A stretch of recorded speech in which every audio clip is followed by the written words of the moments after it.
MAME phase. Welcome, welcome, welcome. And no, I will not be tricking everybody in playing all the 90s fighters today, Bob. This is another live stream from me. This is an SNK Alpha Denshi special where I'll be looking at, I'm going to say mostly the sort of 80s Alpha and SNK output, although I will probably do a little bit of the NeoGeo and maybe even the odd Hyper NeoGeo bit as well, and some ports, maybe NeoGeo Pocket and things like that. But yeah, I'm going to focus more on, say, the 80s shooters from Alpha and SNK and things like that, and say some of the early ones like this, which I guess is also a shooter, isn't it? This is a horizontal shooter, Psycho Soldier, which is the game I've decided to start with today. But let's have a quick look at the chat, because we've got Cow here nice and early with request for Hyper Neo G64. Bob, who's one of our regulars, as is Cow. We've got Aussie Guy, another regular. The streams would not be the same without Cow, Bob, and Aussie Guy around. That is for sure. They are absolute regulars here, providing many facts and interesting information and commentary. We've also got Thomas, another regular. We've got scrolling down, Carlo, another regular. So we've got quite a few of the regulars in. That's always good. We've got Mo Boma, another regular, and Peter Wilhelmsen, who has helped many areas of MAME over the years. More recently, in the last few years, he was working on the Gallico Spanish stuff. So I might do a Spanish stream at some point too. So that's Peter is an important contributor who has helped a lot, and I've worked on picking up plug and play stuff with him too. And we need to do a bit more of that at some point to raid Japan a bit more when Shauna is doing some more dumping. I think Shauna has hit quite a few brick walls at the moment and hasn't been getting that much done. But that happens with these things; they're quite difficult. And we've also got Santeri, the old MAME site maintainer from back in the day, and Mr. Midas 2K, and I think that's everybody who said anything. If I've missed anybody, I apologise, but I'd like to kind of get on with playing a game now. So let's turn the volume back up. Well, everybody is welcome and appreciate that you're here, even if I haven't said hello. And hey, Evie, welcome to my other half, Evie. Oh, I missed YouTube Visitor. I did miss YouTube Visitor, and that was quite bad of me, because YouTube Visitor did kind of make a donation in the last stream. I think it's just my eyes must have scanned past that one, but I did say hi to YouTube Visitor earlier in the chat. So hello, YouTube Visitor. I hope you're doing well too. And we've got Pikafu. And anyway, so yeah, what was it? I was turning the volume up, which I've done. I'm going to get my view for a horizontal game, and I'm going to full screen it. Now, this Psycho Soldier is a sequel to an earlier SNK game called Athena. To me, it kind of always reminds me of Capcom's Sun as well, because it's got that whole scrolling platforms covering the screen feel to it. It's not one I played much. I know something about it from the kind of dreadful Amstrad CPC port it had, which was very, very slow. But let's give it a play and see how it goes. Now, this is one of the first games, or maybe even the first game, to have a fully vocal soundtrack. I'm not sure how that's going to play out with the YouTube Content ID, but we'll see. Well, you can see it's a platform game where you're controlling the pink or purple haired girl and jumping from platform to platform and trying not to get hit by things. And you can blast away at rock walls, which may or may not contain useful things. There's a nice sword there that should probably help. Morning, Lo-Fi Curls. Yeah, I mean, the theme might get on your nerves after a while, but for the time, it was a bit different. I mean, if you think about games that had strong theme music in the arcades, you may be more likely to think of the Turtles game, where that was blaring out in every arcade with the Turtles theme tune. But yeah, this is another that did have a theme song going on that gets repeated quite frequently, at least during the attract mode and the first level here.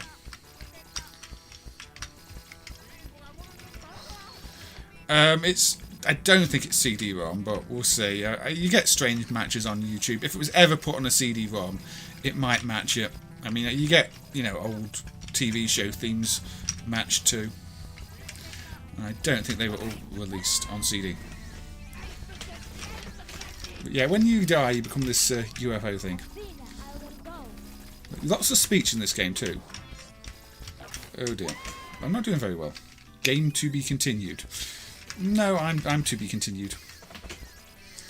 The Japanese version has a tape release, so I might get a notification on Melody if not recording, but we'll see. It's a bit of a minefield, however. I did want to start with this one, because it's been requested a few times in streams as well, this one. Pac-Man music is owned by Hanna-Barbera, isn't it? Because it's from the TV show. Oh dear. But yeah, I really like that tune as well. It's really catchy, and it's probably one of the best pieces of Pac-Man music. But yeah, Namco didn't write it. It's not a Namco tune. I'm doing really badly here.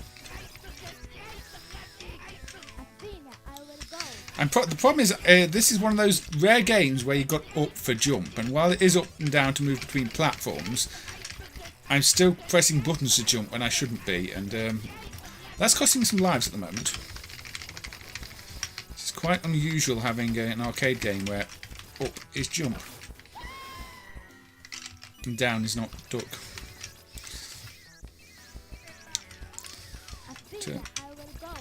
Let's destroy the giant caterpillar. They look like centipedes from Centipede, I have to say.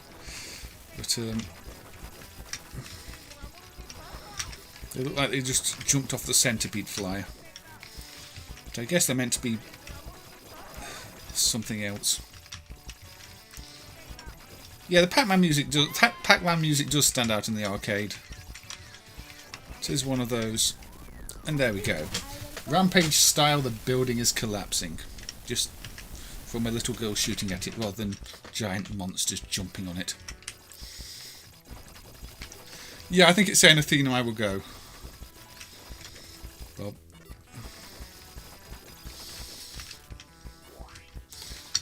But I can't jump up there because there's barriers up there. Yeah, the grey barriers aren't yet standing out at me, and they probably should be. There we go, I get to fly down here.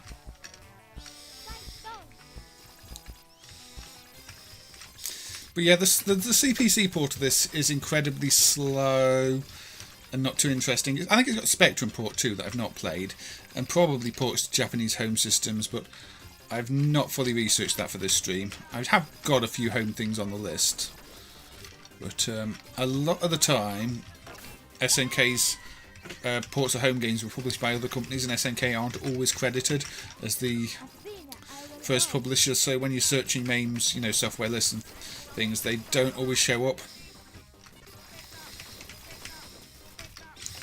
because they're often done by other companies and just licensed. Oh, didn't turn around quickly enough. They made up their own lyrics for the US song. Does it actually make sense in the context of everything that's going on compared to the Japanese one, or did the Japanese one just not make sense in the first place? Because sometimes when they just give brand new lyrics, they mean nothing. Oh, giant wing creature again. But yeah, you can see this has got quite a strong anime style to it, the game. And there's an early-ish, I mean it's late 80s, isn't this? Was it 87? Yeah. So not that early, but a mid to late 80s SNK game. This one does stand out quite well visually, and of course with the audio. In fact, what year did the Turtles game come? That was later, wasn't it? I think I have read before this is the first one with a fully voiced soundtrack, but I don't know if that's true. I've never actually fully verified that myself, but it could be. I'm jumping into the bullets now. Yeah, Turtles was 89, so this did beat Turtles to the punch. I figured it would because 87 did feel a bit early for Turtles, yeah. So Turtles wasn't doing it till 89 with the voiced intro. So it could be. Well, yeah, it's a bit of a side-scrolling shooter slash hack and slash, really, isn't it? You've got lots of close range attacks as well. You've got to hack through all these things. I guess, do I not? I don't know what all the power-ups do, unfortunately.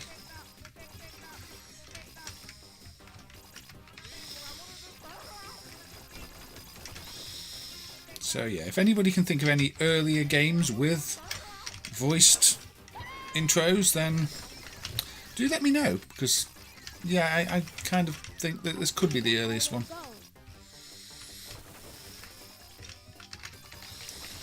So these blocks tend to hide your power-ups too.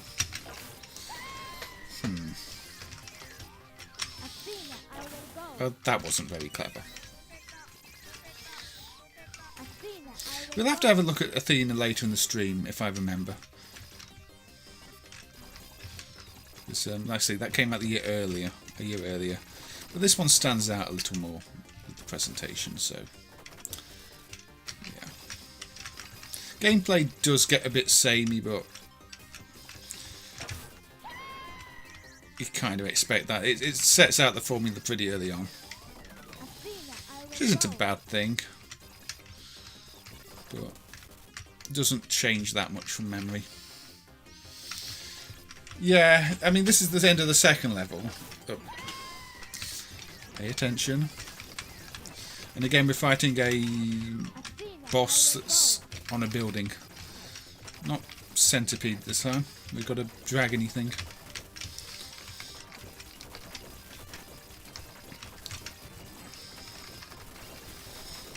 Are we just destroying the building instead? I don't mind doing that.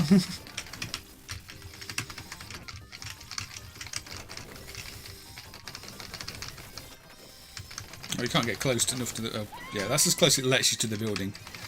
I can't just go and hack the building down.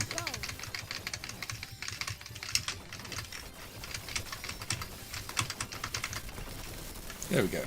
And again, the building comes crashing down.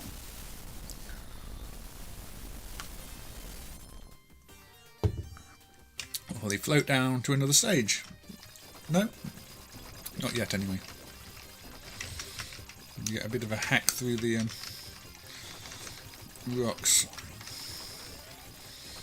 Then you float down, maybe.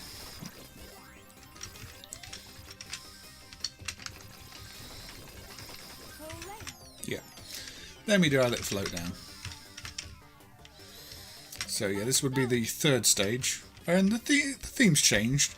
Visually it's different. I think the music's just changed.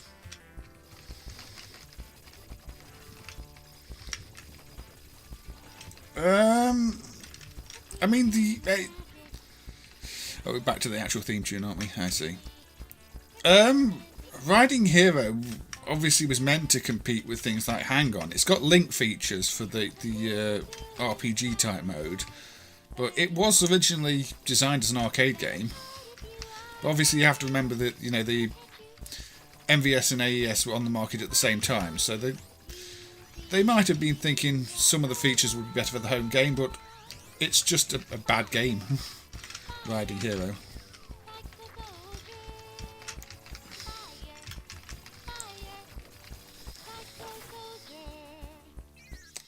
Athena got an RPG on the PS1. Doesn't surprise me. Nobody, not even a fan translation, lo-fi. Yeah, Riding Hero is just really bad. I don't even want to play Riding Hero later. Anyway, so that was Psycho Soldier. We got a good 10 minutes out of that. And yeah, we probably heard that theme tune a good sort of 5-6 times in that time. Yeah, there you go. Slightly different SNK logo there with the 2 S's before the SNK as well. Bit different. But yes, Psycho Soldier. Right. So let's rewind.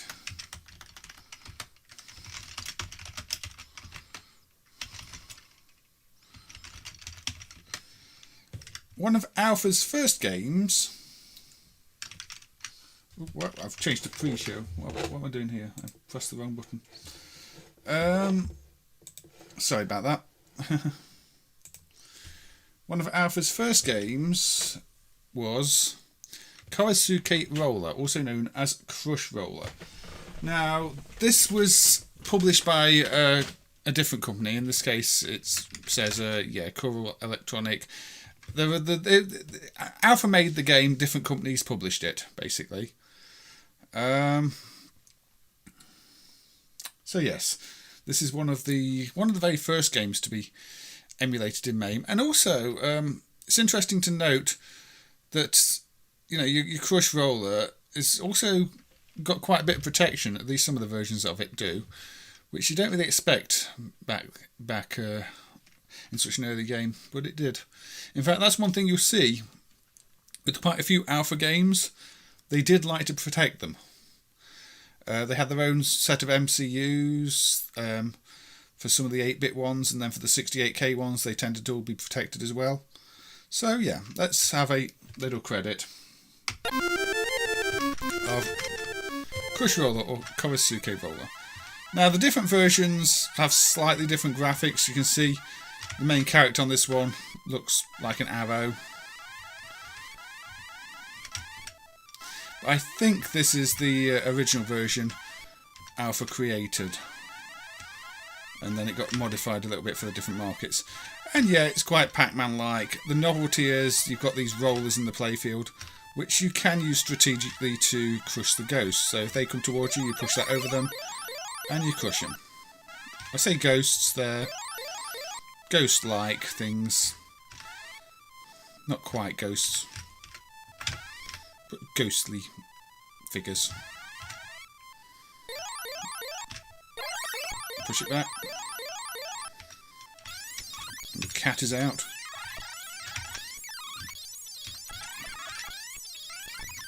Yes. Paint the maze. So yeah, while in Pac-Man you're collecting dots. Oh dear. Here you're painting the maze.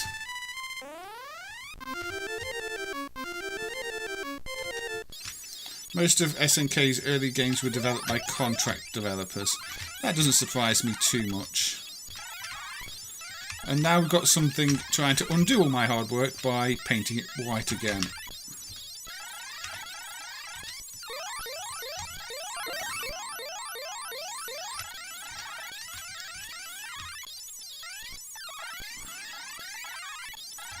Now one thing I do notice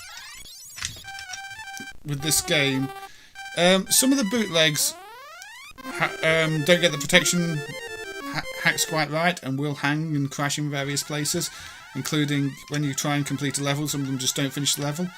Now I believe I have to also clean up the trails here. And oh, well, that was good. I think that was a double KO. Anyway. I can be cat. What mad fever dream is this? This is, I guess this is what happens when you want to do a Pac-Man game that's not Pac-Man. And think, well, it can be a painting game. And then, yeah.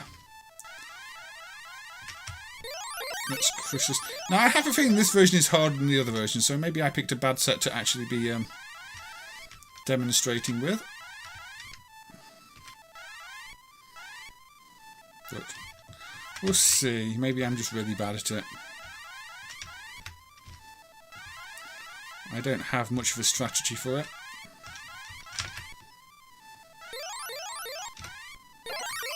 Can I crush you? I can't remember if the various sets still have ROM patches to handle the protection in MAME, or if that was actually eventually fixed. Because I know for the longest time they did a lot of the protection was handled with ROM patches, which is not the best way to do things.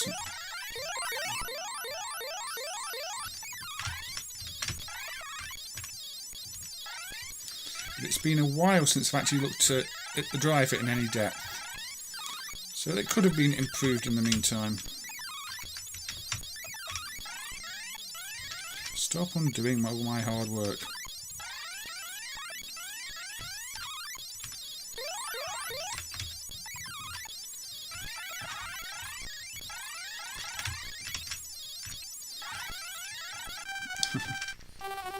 You like the 2.5D? Yeah, it does have an element of that where you can go under the bridges. I guess that's what you're talking about, which is something you can't do in Pac-Man. And it does make you have to think a little bit more about the maze layout. So it is doing its own thing in terms of that. There we go. Actually finished the level. I think all the mazes are the same, but now I'm painting it pink. So, you know, it's a bit Cubit-like in the, now you change it this colour, now you change it that colour. I don't think there's any stages where you double paint it from memory, but again, I'm not very good at this game. It's one I've always found tricky.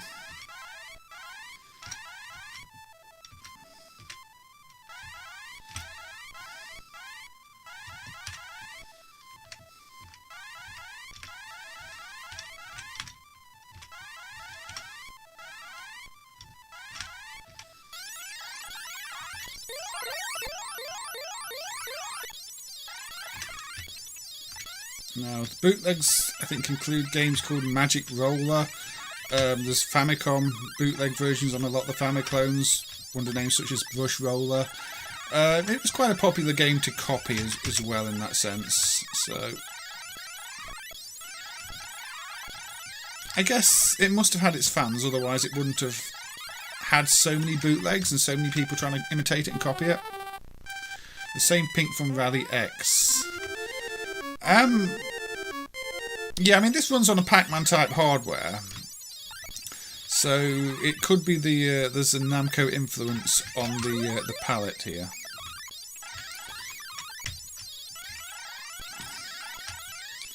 These things are making a right mess of my paint job. And game over again. Now it's called Splatoon. Paint it haze colour. I have tried the bootleg painter from Monshine. I have not tried that one. Apparently you can start a new game without entering your name. Anyway, that's the Japanese version. We will briefly look at the Crush Roll, the version that was released as Crush Roller. So this is now Koro Samno as the copyright. But again, it was developed by Alpha. The graphics have been reworked a little bit here. Let's get that again. So now you can see, now you do look more like a brush. And so I think some of those cats around the edge have changed a little bit. They sort of gave the game about painting a bit of a paint job before releasing it outside of Japan.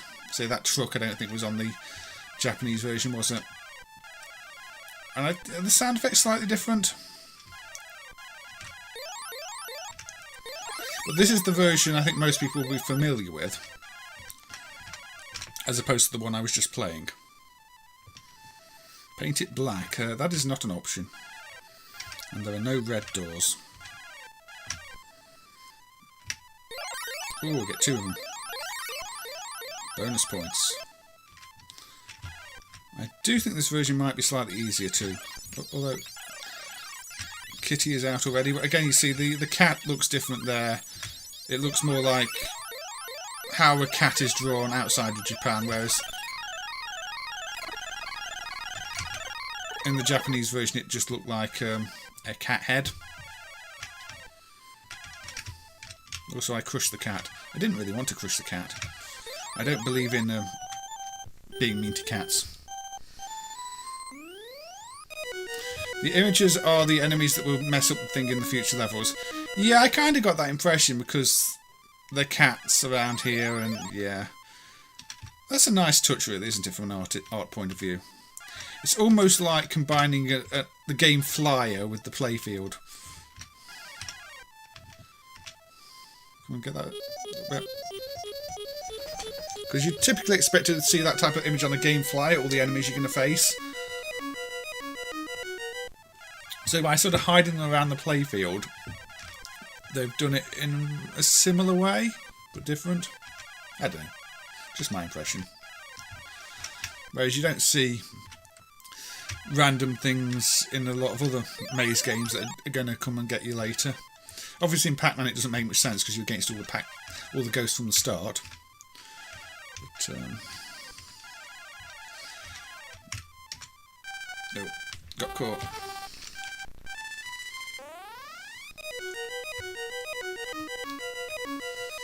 Anyway, we'll play out this credit.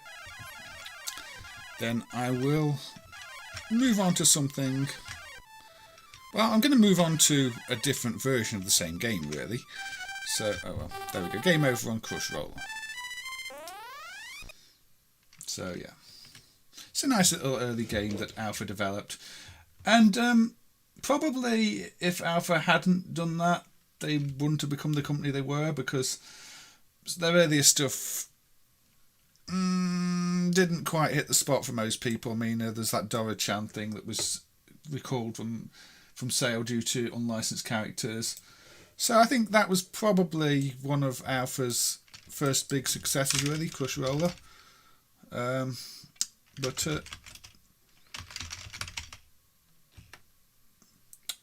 they would then bring it to the NeoGeo Pocket Color.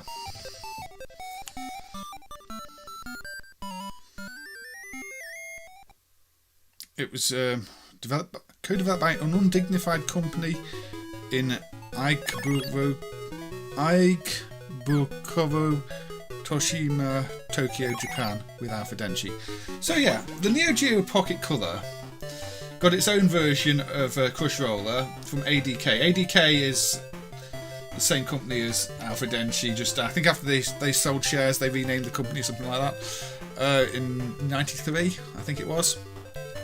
But yeah, they became ADK Corporation, and obviously they've spruced things up a little bit here for the NeoGeo Pocket release, giving it a bit of a character, a bit of backstory like that. But then you've sort of got the same basic game. I just saw a spider running across the room. Bit of music.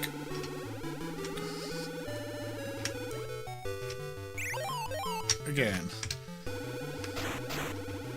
Plays as you'd expect it. Tells you where you can go in and out the maze. You've got the cat in waiting there again. Music throughout the game. Go up here and over this bridge.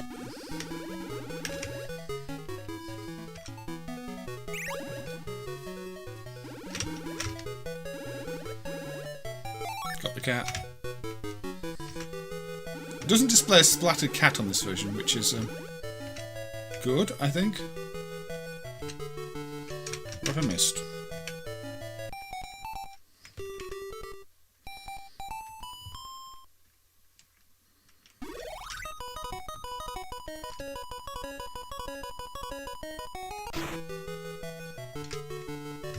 It's just that little corner there, isn't it? That tiny bit there. I've missed something somewhere, I don't know where. Oh, down the bottom there. That is the slightly irritating thing. You have to get every spot. So, you know, the tiniest the tiny 3 pixel spot, top left and bottom left Johnny Bond, as I found. I don't know if that screen's meant to stay up for longer. There are some imperfections in MAME's NeoGeo Pocket emulation, but yeah, there we go. Multiple paths, different maze layouts. So really, while I do kind of like the arcade Crush Roller, I think if you're going to play a version of Crush Roller, you're probably going to want to play this one, because in the same way that, you know, Namco updated the Pac-Man thing on the Classic Collection, Alpha updated Crush Roller here, so there's just more to it. It's not the same repetitive level over and over again. It is kind of Crush Roller for a new generation. It's still a very simple game. It probably didn't help sell many NeoGeo Pockets. But if you want simple arcade gameplay, this does deliver that.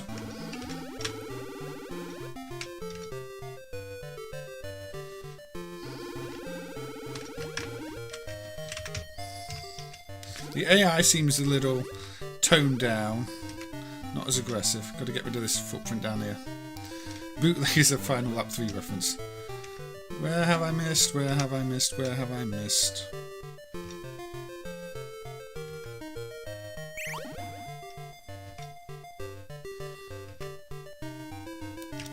Unfortunately, I have a feeling that which you've missed can be hidden by the scenery.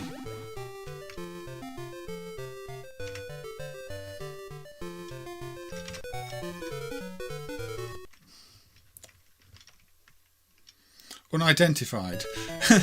Yeah, I did wonder why you said undignified. That unidentified makes a lot more sense. I thought you were trying to say they were some sort of bootlegger.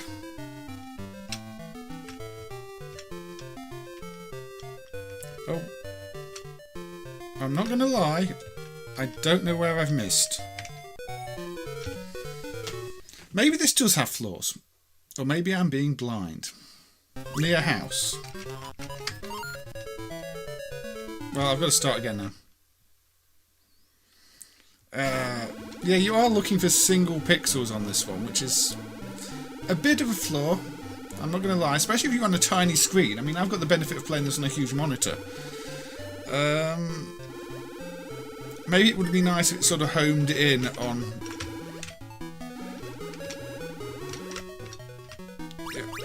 Yeah, I'm going to catch you this time. I suppose you can just keep circling until you find it. But the maze is green and the trees are green, so... Slight flaw.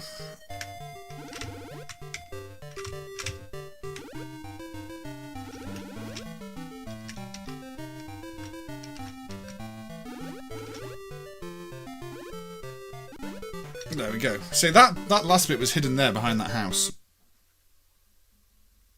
Yeah. You're not keen on the LCD pixel display, Robert. Yeah, I'm not sure about that filter. It doesn't really look as good on stream and does seem to cause encoding issues. I might just turn off the square pixel effect on these handheld. Yeah, you're right. I think ending the level at 99% on these would be an improvement. There's always room for improvements in games. Maybe the original developers had a route around the maze that never left Pixie. See there, I knew from experience that I'd left some behind the clouds that I couldn't see. So I just went there and double checked, and that there was, because it made a noise. If the hardware had blending, it might be more obvious, but it doesn't. Now that doesn't really happen in the original game, because the graphics are simple tile-based graphics. It is clearly something they didn't really consider. But then you can miss parts under the bridges too that you'd have to look for.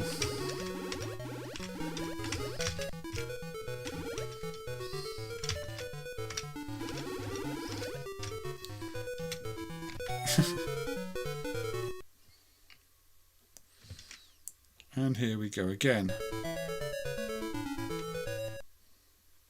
It's possible the unidentified company made bootlegs. I mean, Sony did. It's, you know, it's known that. There we go, under that bridge. It's known that Alpha's early history themselves was, you know, that Dorichan game, isn't it, which was unlicensed.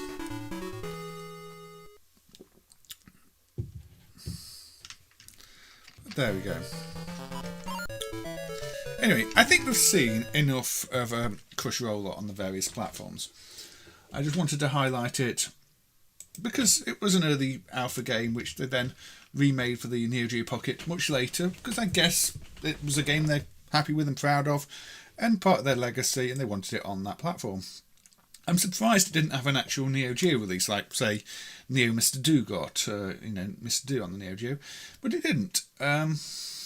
So I guess SNK didn't want it though, or Alpha didn't think to do it at that point, but it got a handheld version. So let's go with another Alpha one for now, before we switch back to some SNK. I think. Yeah, this is one that Alpha developed and SNK licensed. This is Sky Soldiers, which is marked as unemulated protection now and gives you that red screen in MAME. And that is kind of interesting. That's something Kale had observed based on people playing the game, videos. Hey, Mr. Outer Heaven, I hope you're doing well. Good to see you. But yeah, the MCU, which I can't remember the type of it on this one. It's not one of the custom Alpha ones. It's a standard MCU, I believe. But it controls things like boss timeouts. So in MAME, you can, I think you can just stay on the bosses forever, and they never time out. Oh look, I'm in 1945 Great Britain, which I think means you can point leech on some of them, whereas on real PCB, you can't point leech because the bosses will time out. And there's quite a lot of timing-based protections on these. These 68K hardware alpha games, so the MCUs on them do need decapping and emulating. And even then, when we've got some of the MCUs decapped and emulated, Super Stingray for example, the times it runs, the times it sets, end up depending on the speed the MCU is running at. So if MCU emulation isn't correct and the clocks are wrong and the timing's out, it still doesn't time out and give correct timing on things. Gold Medalist is another one that has the same problem with the MCU doing timings.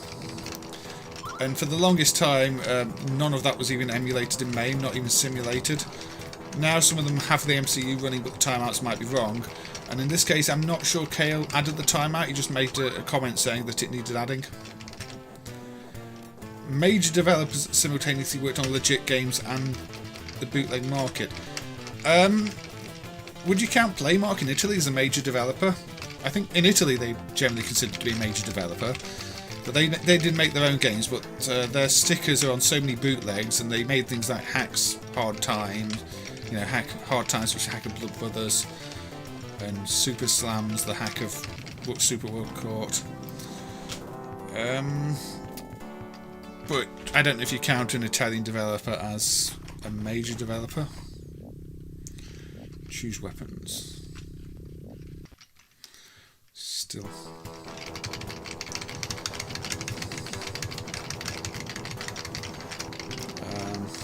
That's the most obvious one that comes to mind. I mean, again, Comad did do a few of their own games, including Pushman and Bouncing Balls, while doing mostly bootlegs. There's quite a few that got their starts with bootlegs. So I think it said that Terraplan started by hacking things. I think it said that Plaids, which was Tekken's first game, is hacked from Phoenix. But yeah, a lot of them, quite a few started that way. but then moved on to legitimate things.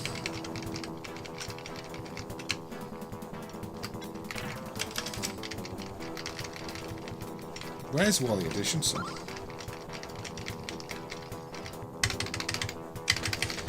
yeah, this is a fairly straightforward shooter, really. It's quite responsive in how it controls. I do like I prefer a vertical shooter over a horizontal shooter. That's one reason I'm not a fan of many of the NeoGeo shooters, because for some reason SNK didn't ever feel it fit to officially support vertical screens. And I guess they wouldn't license any cartridge doing it, so it wasn't like PGM where you got the BIOS flipped or rotated, and there just weren't any official vertical games on the Neo. Only an unofficial one much later that's still not dumped.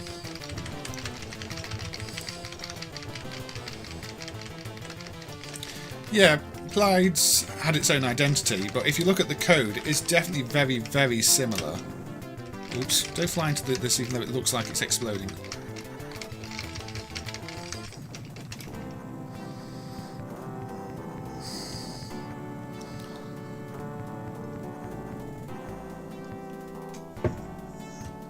I don't think you can call Tengen a bootleg company. Not wanting to pay exorbitant license fees isn't really the same as bootlegging, Wolfaz. Now in 1915, Germany. So yeah, this is one of those that has a sort of time travel mechanic. In fact, there are a few on this hardware, aren't there? You've got time soldiers as well.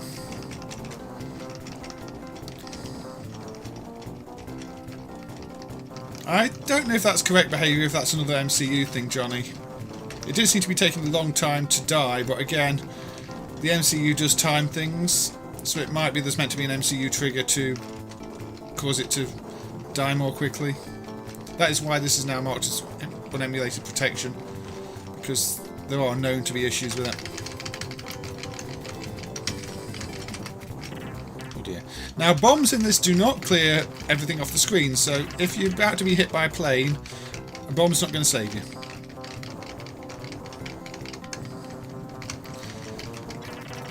I don't know. There's an element of not wanting to pay some ridiculous fee just to make a cartridge that's more honourable than anything else. You know, I wish there were more companies doing that these days, but it just doesn't happen. These days, if you were to try and do that, you would get shut down much more quickly. Because they made it basically impossible to do it without being locked out via a patch or something.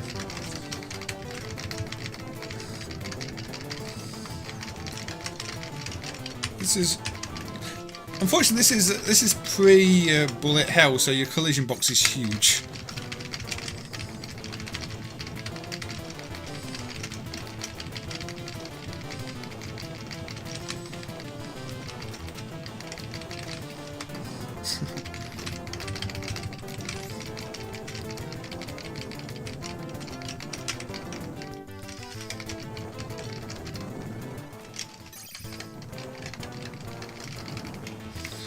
The fee was basically just something you had to pay to have permission to run to develop or release games on the system. It was very shady, but it still happens today.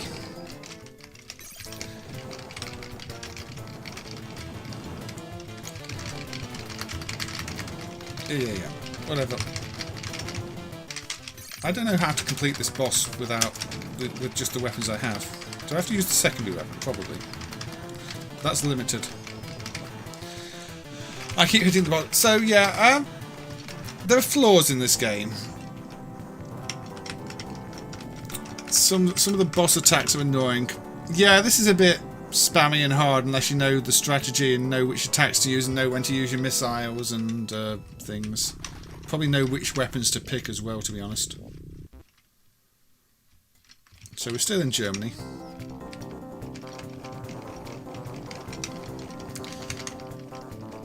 Yeah, I mean, unlicensed isn't necessarily bootleg. It just means they didn't want to pay a fee just to be able to say that the game runs on a system. Bootlegging is when you literally are taking somebody else's code or assets and making your own thing.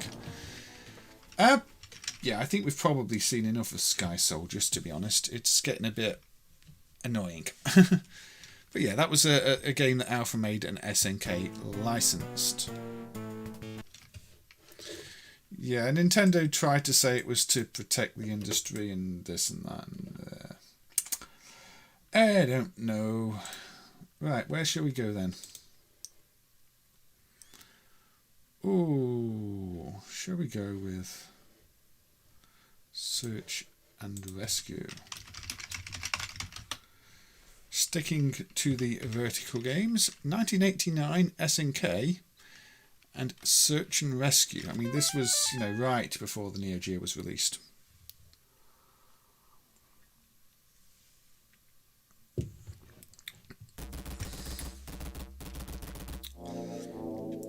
And one of the few games I can think of with a blood dripping down the title screen effect like that. Controls are analog spinner. But yes, I quite like that title screen actually. It's got that space horror vibe, hasn't it?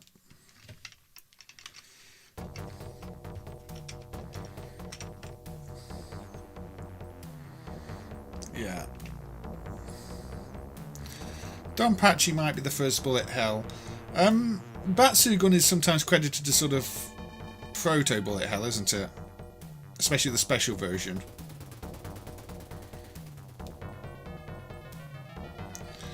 Yeah, the hardware here is quite similar to the NeoGeo. It's all using a single tile map layer for the text, and then a sprite system that uses strip-based sprites. So all the sprites are made of vertical strips, which is exactly how the NeoGeo went about things. Oh, don't charge forward, that's a bad idea. But yeah, this has definitely got that Ikari feel to it with the rotary stick. Probably closer to Ikari 3 due to the bigger sprites, but obviously Ikari 3 focused mostly on close range combat.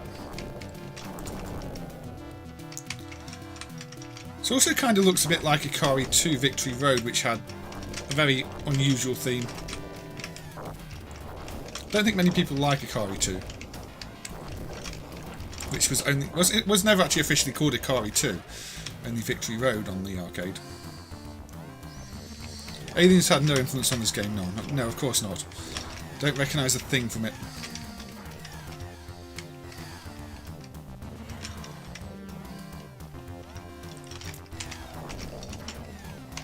Obviously, Konami had the Aliens license for doing their other Alien games. Sega would hold the Alien license for Alien 3.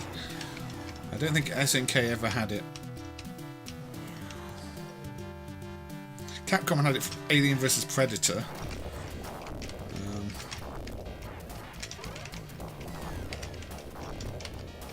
That's it, yeah. Okay. Obviously, these rotary stick games don't play too badly on keyboard with rotate keys. You do have this jetpack move, which is kind of funky.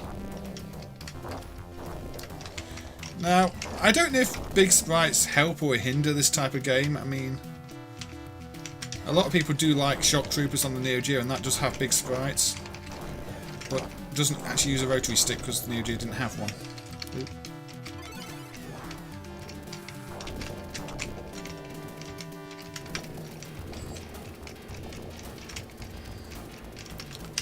We might play some SNK home stuff. I mean, we had to look at the Crush Roller, NeoGeo, Hyper NeoGeo.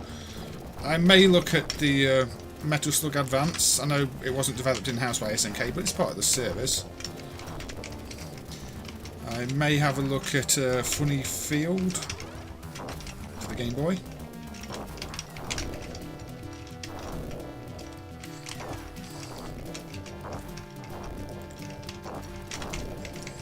Yeah, I don't think this one gets played very often.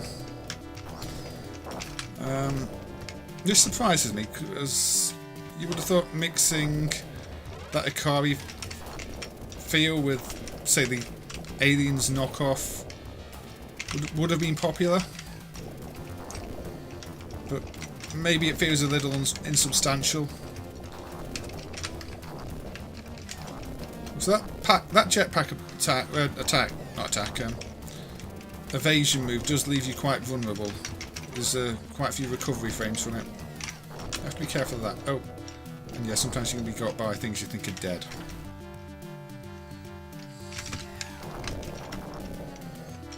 I swear when they die there's more bits to them than when they're alive.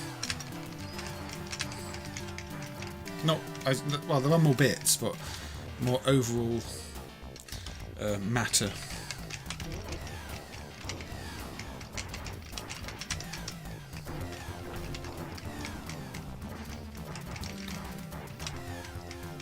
This has more novelty than Alien Syndrome. I don't know. Alien Syndrome is quite an original game to play. The whole get the bombs, you know, disarm the bomb mechanics and stuff. Alien Syndrome is tough though, very tough.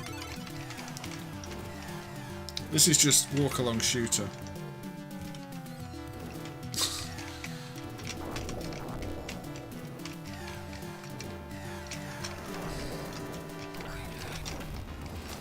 Yeah. Arcades didn't really bother to try and always license things though. You've got so many arcade games that are obviously something else. I mean, look at Sly Spy from Data East.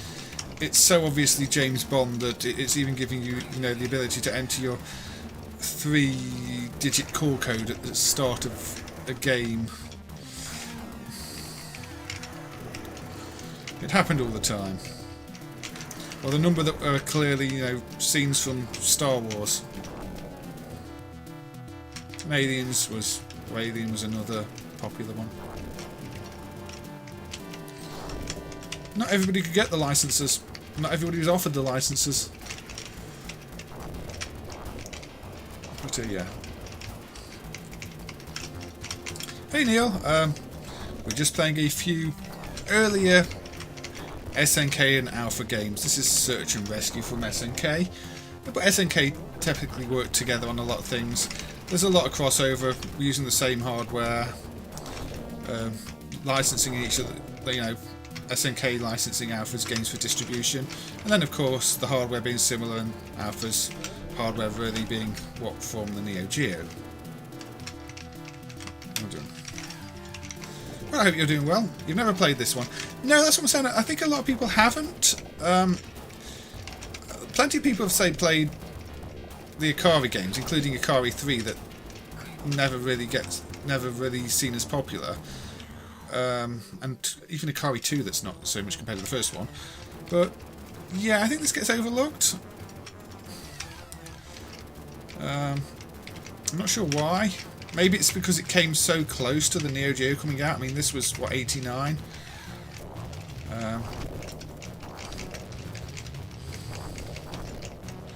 And then SNK never did anything else with the IP. I mean, I say the IP, as we've discussed, it's basically unlicensed aliens, but oh, double KO.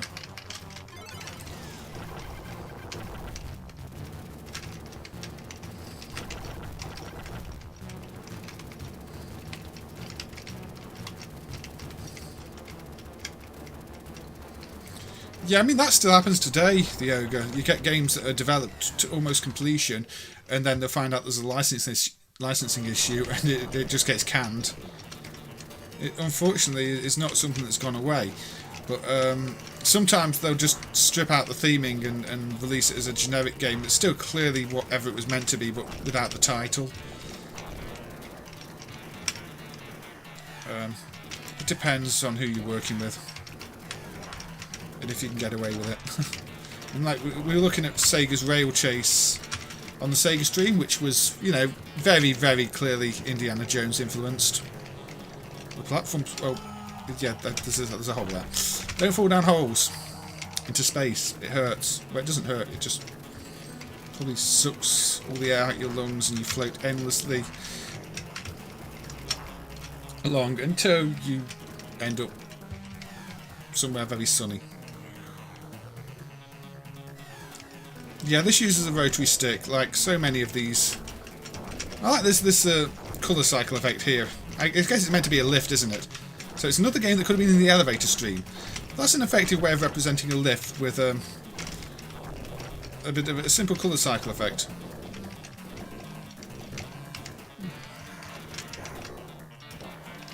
Let's continue again.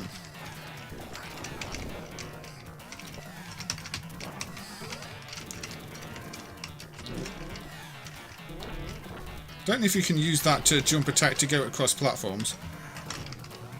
That wasn't what I was trying to do. Say attack, yeah. I think you have to there, don't you? Jetpack dive. Like Uncharted. Yeah, Uncharted's got a bit of that too, hasn't it?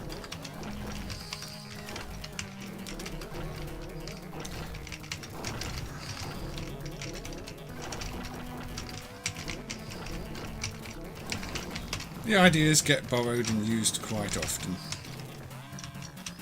You've got any game with that minecart scene. I mean, Fantastic Dizzy's got one.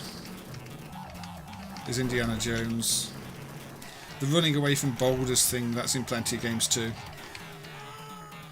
Anyway, yeah, that was a bit of search and rescue, which I think as the rotary stick games go, it's not a bad one.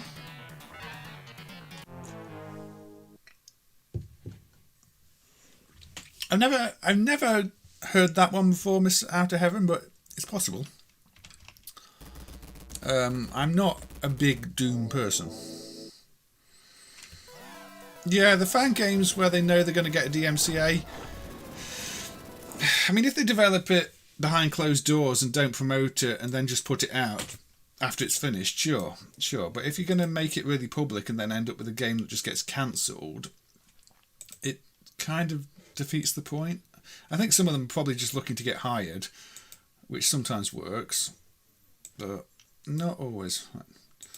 Let's look at what we can play next.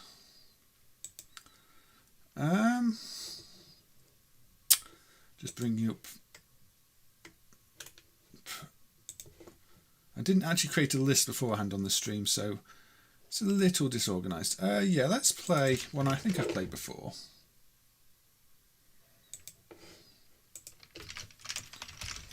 I'm pretty sure I played this before. This is SNK's Gladiator 1984 from 1984. So now the sprite, like you see on some of the objects, does happen on the PCB. You know, some of the barriers will lag behind. That happens on the PCB. I don't know why so many of the SNK games have that high score table in the attract mode that acts like, you know, shows the entry grid for your name with the A, B, C, D, the whole alphabet, when you don't actually have to enter your name on that screen. It's like, couldn't they have just cleared that off or something? It looks really strange. SNK's ASO/Alpha Mission was published by Namco in Japan, says Aussie Guy. They didn't mind the similarities to Xevious too much. Also, what's the story with the Arian Mission version of that? I never knew.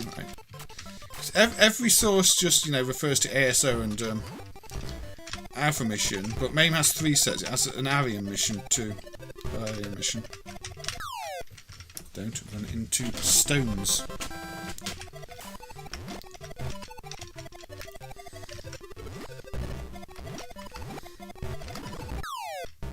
Don't get knocked off your horse.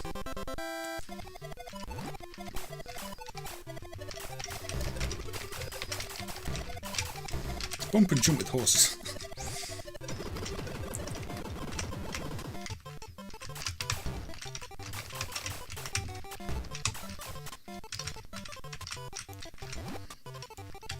But yeah, see the way those are lagging as they move. That unfortunately does happen on the PCB. That is not a main thing. Oh, I ran into the side. Not the best run. Street Smart. Yeah, we might have a look at Street Smart in a bit, Wolfas. That wasn't a random explorer. He was supposed to be Jungle Jim. Yes, there was lots of controversy with Taito's Jungle Hunt, wasn't there?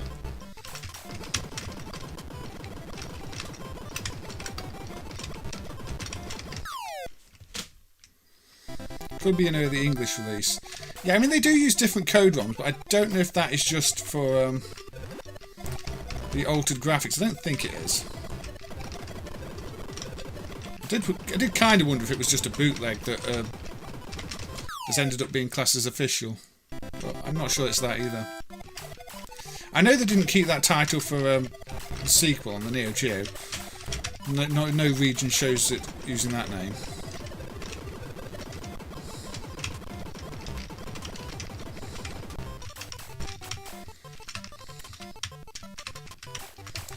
Now, in early versions of MAME, this lacks most of the obstacles.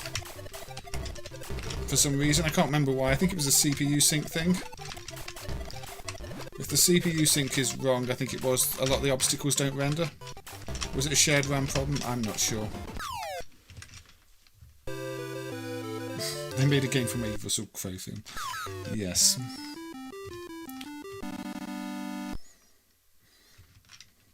I will complete a level.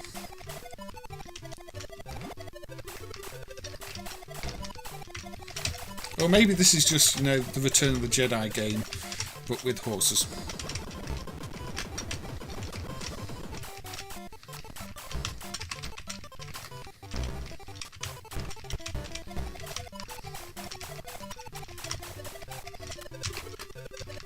It's probably not, though.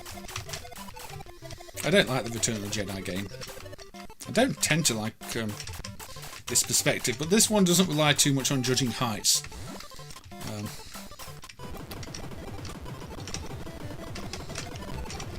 At least it's not as bad as the isometric part of that Paris-Dakar game.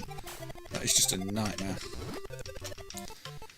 Although, I might have to knock that one down to not working, because Lord BBH did find that after the 6th level, Paris-Dakar crashes. Which could be a bad disk image, or it could be MAME's emulation. I really don't know.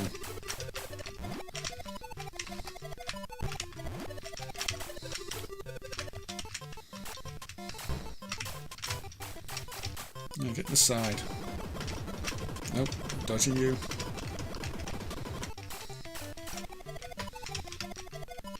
Pig.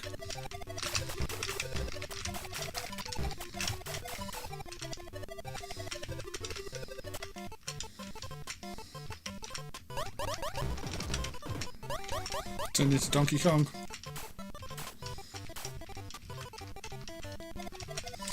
No, Canvas Croquet is not going to get played, Aussie Guy.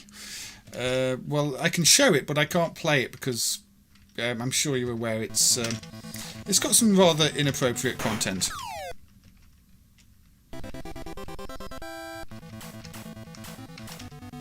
Now I have chariots, which apparently make crashing noises.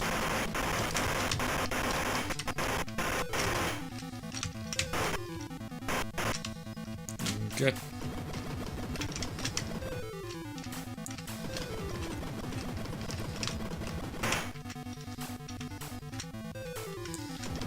Now, I'm not going to say this is a brilliant game, but it's got some fun to it. It's definitely not well programmed. All the slidey sprites are a bit of an issue.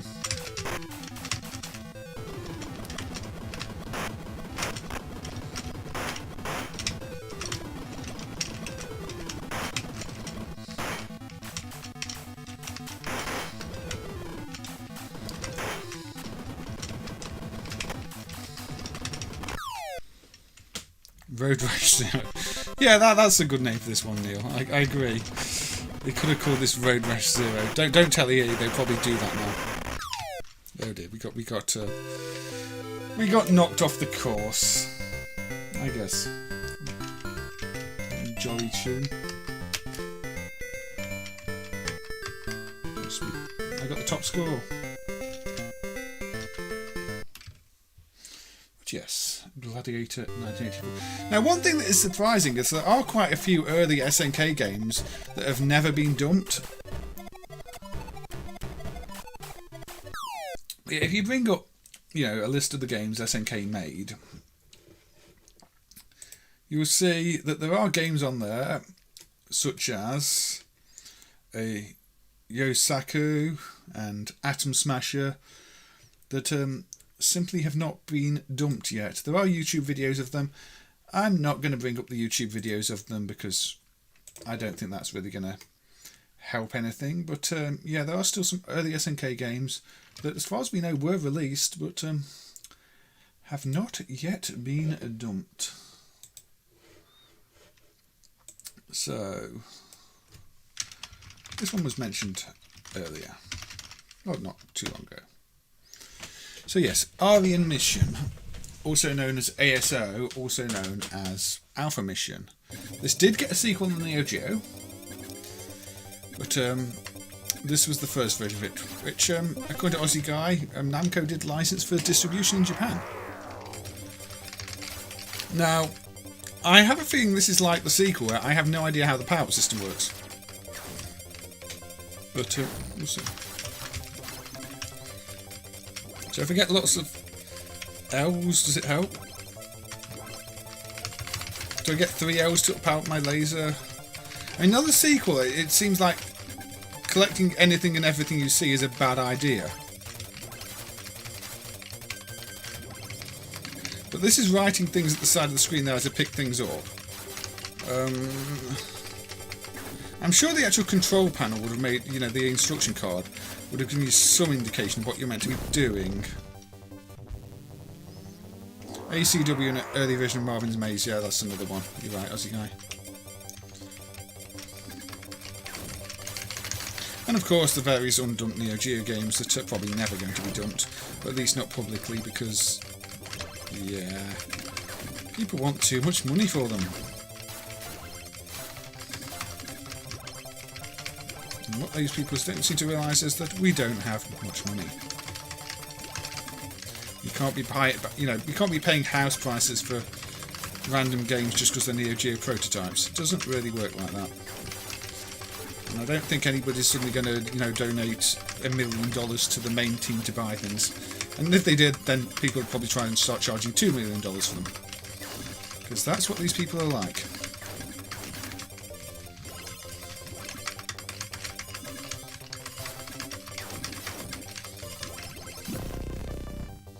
Be careful of reverse letters. Do the reverse letters undo the power-ups? I've still not quite worked out what the power-ups even do. They have to be collected in groups of 3. Yeah, that doesn't really surprise me.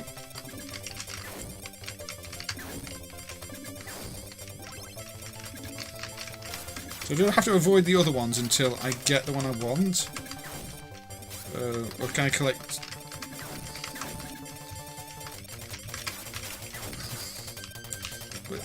E just gives me energy at any point. M puts L and M there. Another L is made... 3 E's seem to be a good thing. But what do I use the E energy for? Is it energy?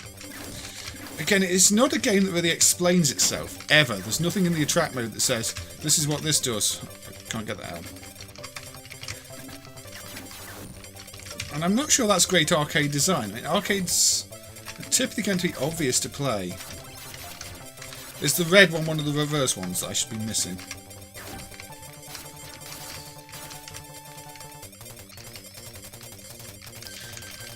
Yeah, Japanese rental company. That's probably where a lot of them have ended up. I mean, some of them are probably rented out back in the day anyway.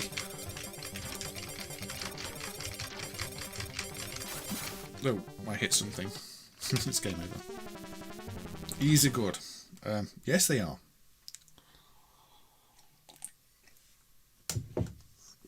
I will collect all the E's.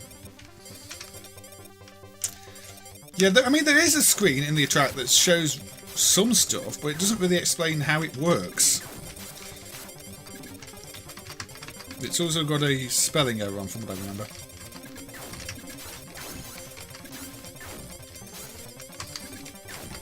I've worked out that E's are good, yes. But I don't... So the blue E's is one thing. Is that red E's full power red? Now I am MLS. If I collect an F, what happens? Okay, the F is the smart bomb. Oh yeah, the B, that's a goodie. What's a V? I don't know. What's an M? What's an... Oh, I did something. I'm just going to collect everything. B. What do we even do with the energy I've picked up or whatever it is though? Oh, I did something. I don't know how I did that.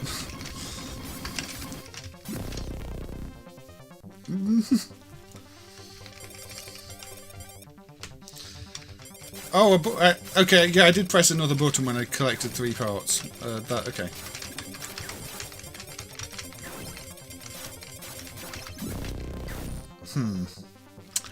I'm not very good at this. I think we've established that much. But yeah, I do wonder if anybody's extensively played all 3 versions of this to study for differences or looked at the code. I think there's a list of differences between ASO and Alpha Mission, but I think that was written before this Arian Mission set was dumped. So yeah, when that flashes, I can get that. And then I press the button again and I get rid of it? I don't know.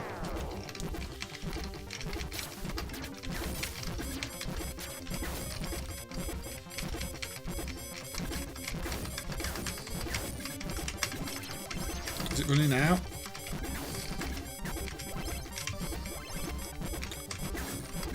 Oh, is the energy for this then? Before it runs out, okay.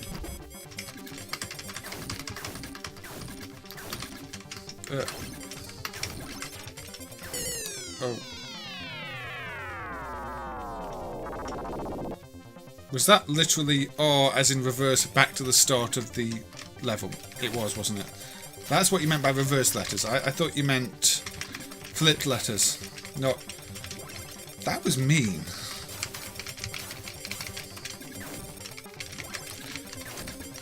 I guess if you're in a high score run, that might be handy though. Walk back to the start of the level and get more points.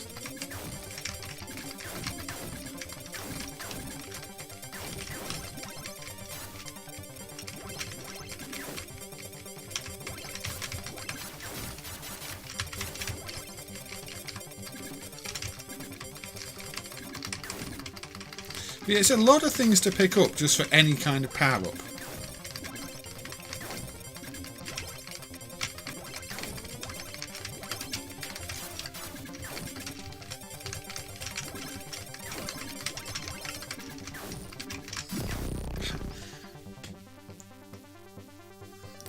Always return. Okay.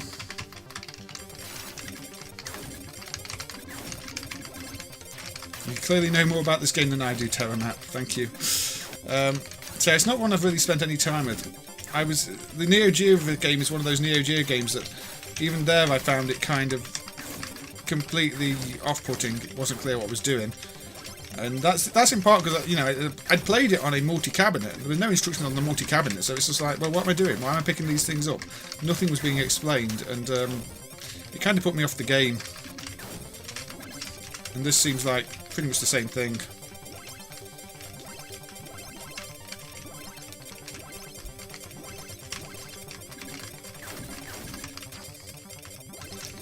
I'm picking up the ship parts that go over there.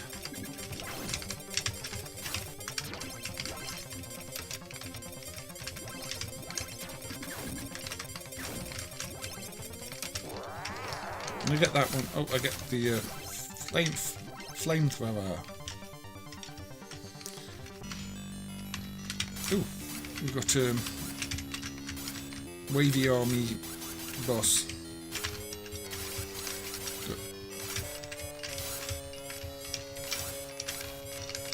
No. He was about ready to die too, I'm sure.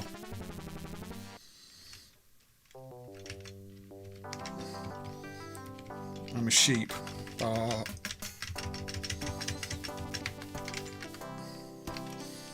Not even number 1. Not even topping that list. Shall we play again? Yeah, it feels more like this is designed like a home game than an arcade game. That's one thing I'll say about it. There's a lot to learn with the power-ups.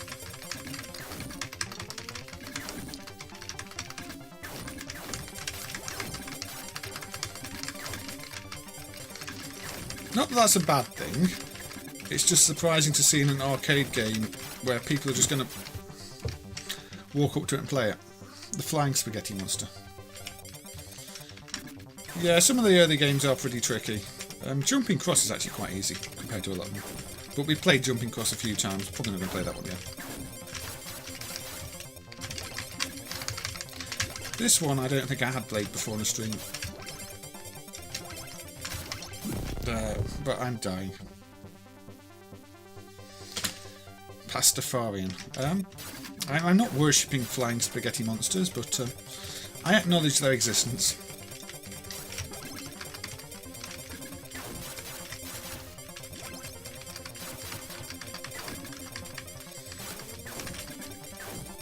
I think they exist for good, not evil. Except that one. That one killed me off. That one's evil. Maybe I'm evil. Maybe that's what I'm not getting here. Maybe this is one of those games where I am the bad guy, and I've just not realised it yet.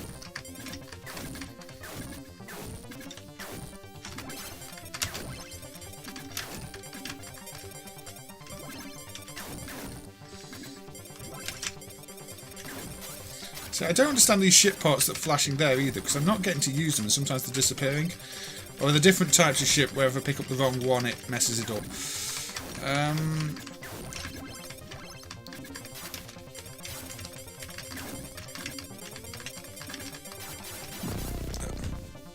I do seem to like colliding with bullets that have gone off the screen though. Yeah, I mean I've heard it's popular. I think Slap Fight's just... I mean Slap Fight seems more like a copy of Konami's power-up system, Johnny.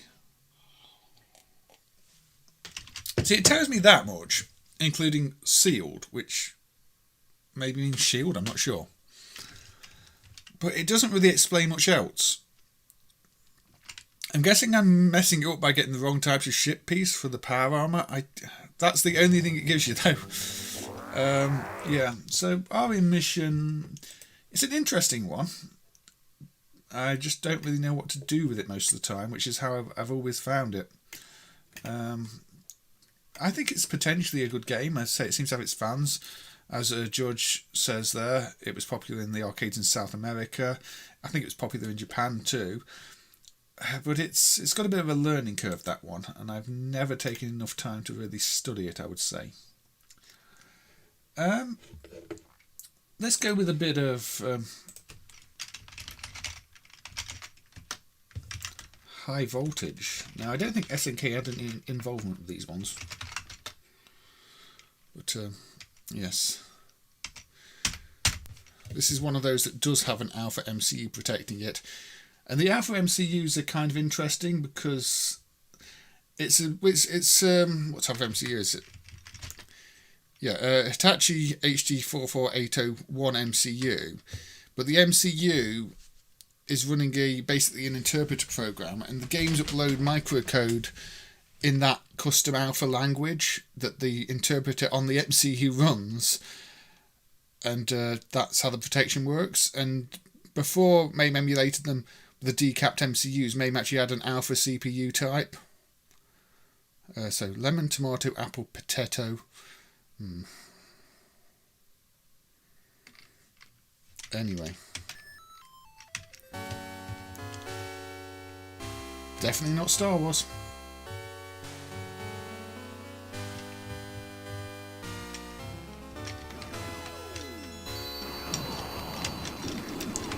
So Alpha had a few of these zooming perspective scrolling games. This is one of them.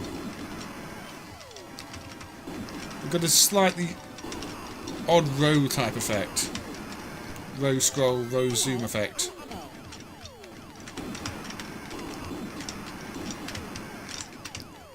This and Splendor Blast were the main examples of that, I think.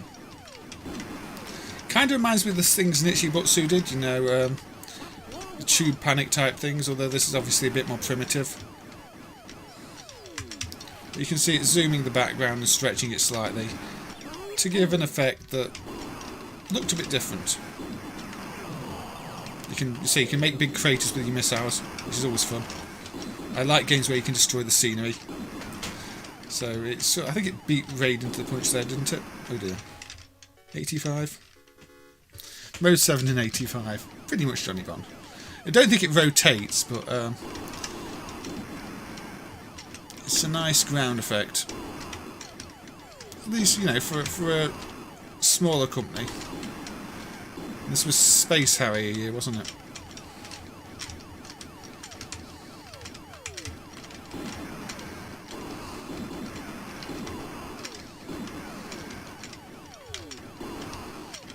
So yeah, I mean, say early alpha. Some of the early alpha stuff is technically rather competent, rather ambitious,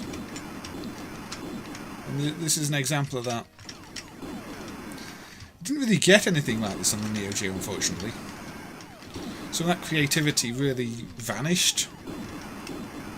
I mean, the Alpha's early output on the NeoGeo compared to some of the earlier stuff is awful. You've got Ninja Combat, Ninja Commando, none of which are very impressive.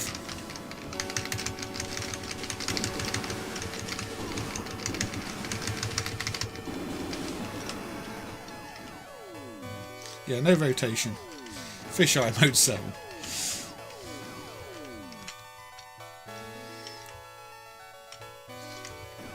Campy Robot. I don't know where Campy Robot went. Now there are some missing sound emulation effects on this because there's a whole bunch of discrete sound connected to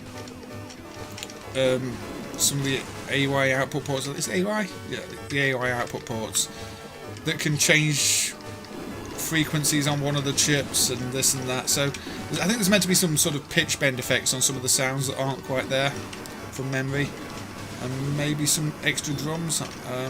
So the sound circuitry on these is rather complex. So I do look forward to that being fully supported one day. I think somebody did make a pull request that sort of added it, but it was in such a hacky way that it couldn't really be accepted.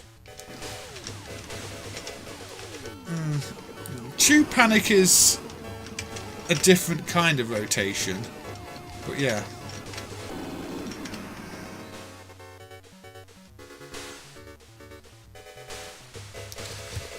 Some of the early Alpha games were published by Tekken, Shogi 2 and Sega. Yeah, Sega. We might have a look at Equitates or whatever it's called in a bit, or Jump Bug. And yeah, Alpha did like some of their baseball games too. They even, I think their last NeoGeo Pocket game was a baseball game, and they had one on 68K hardware. But yes, there we go. We've been blown up.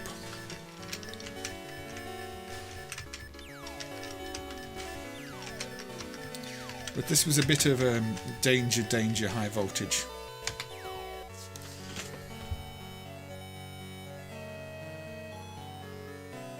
Yes, it might have been a missile that I might have fired off into space.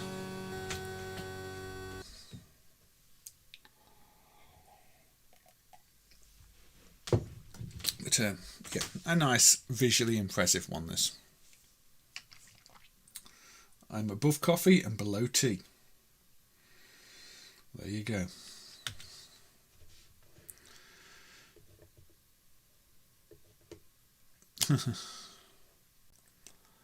Quite.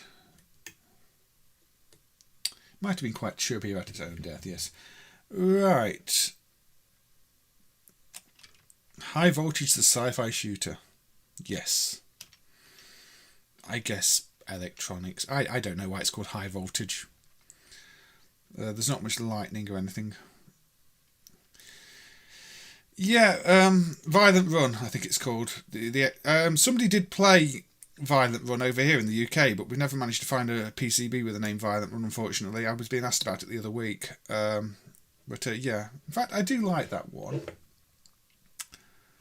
So I'm going to put that one on. We have played it on stream before.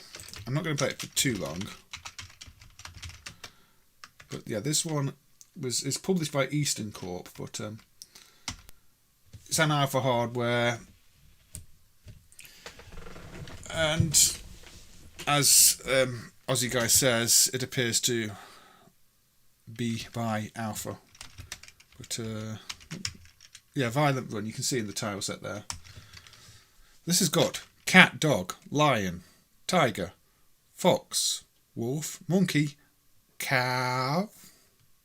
Is that how you spell cow? Bear and deer. It was a very smart missile. But yeah, I'd quite like to see the English version of this stump because it is one I quite like, but there's a few things it tells you in Japanese that don't really make much sense. Obviously, it's a bump and jump code. It's quite loud as well. Yeah, it's Alpha Denshi's take on that. With a lot of secrets and other stuff going on that I don't fully understand. After a while I remember it, but it takes a bit of remembering.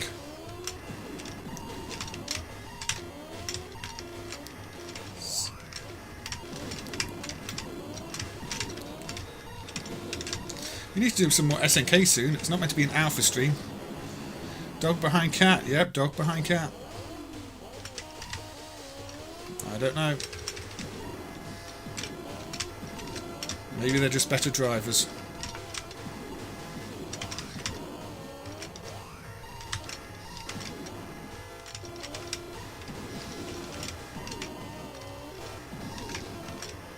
But yeah, this is a fun little bump and jump game, to be fair. It's just there's certain mechanics I don't quite get. And yeah, the line in the explosion sprite is intentional. It's in the graphic ROM. Save 5 princesses from the military zone. So it's a bit like Mario. 3 MHz 68K. That is remarkably low, yes. That doesn't seem right to me.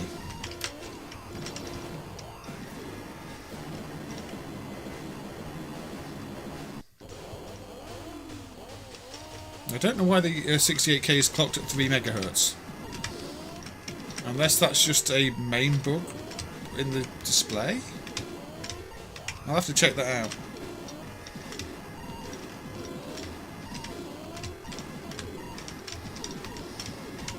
I mean, the game's not slowing down, but it is quite a simple game. So you do get the powers of something. And yeah, oh yeah, you cycle between your bonus things, don't you? Or something.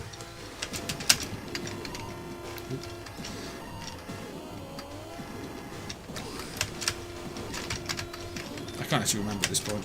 I can use my missile and things.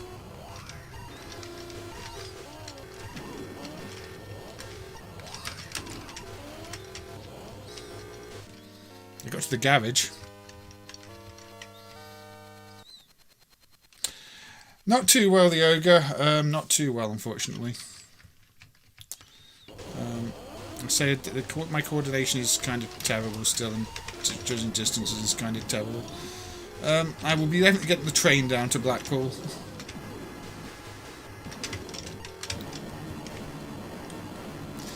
MAME creates it based on the driver, so I'll have to have a look at that.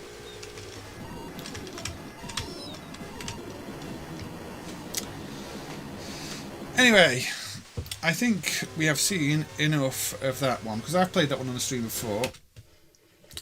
So, hold on.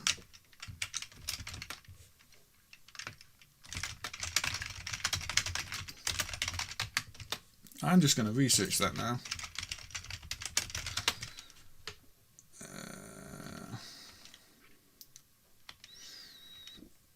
Pardon me.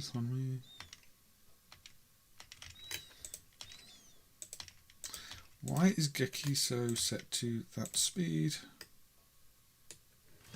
It's inheriting the equits. It says 68,000 P8 running at 3 MHz verified on PCB. How odd. How odd indeed. It says verified at 3 on PCB. I don't know. I know, apparently it's verified on PCB. That surprises me greatly. I don't know why you clock it at 3 MHz on the PCB, but that's what apparently somebody's measured it as. There was a request earlier for Street Smart. Well, I think the Choplifter 20 MHz Z80 is so that you can do... Oh, I'm in the wrong folder. So that we can do sub-timing. I think it adjusts the timing table on the Z80. It's a bit of a hack, as you say, I would say.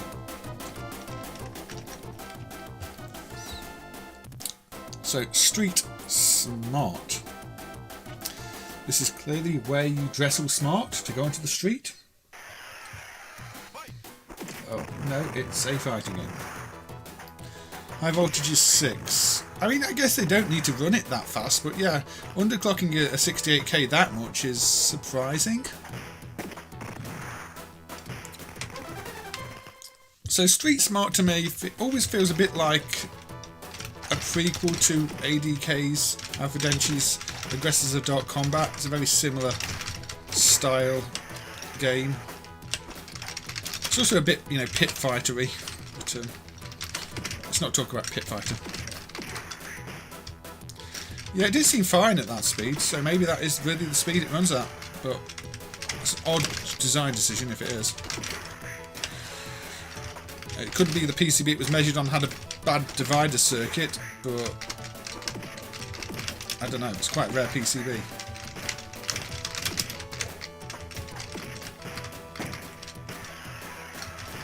Yeah, this is on the same hardware as POW, I believe, Mick.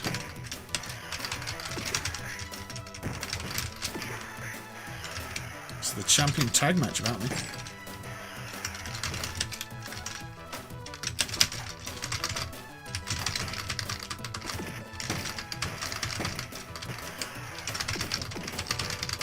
This is not the King of Fighters tournament.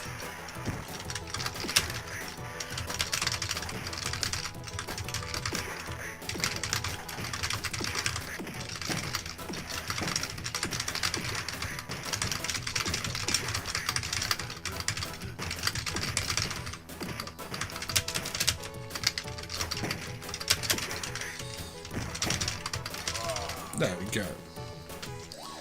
This has multiple endings on the Mega Drive. I don't know if the arcade version does, Neo. I wasn't aware the Mega Drive version did either.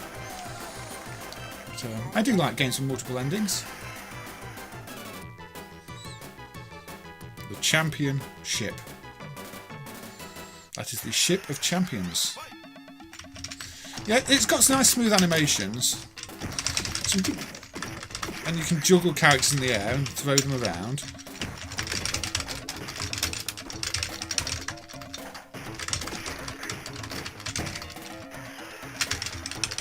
Again, this is pre-NeoGeo, not far behind, 89. So again, right before the NeoGeo was launched, this one, I think. I mean, it could have been even be after, I don't know, but it probably plays better than a lot of early NeoGeo games, to be fair.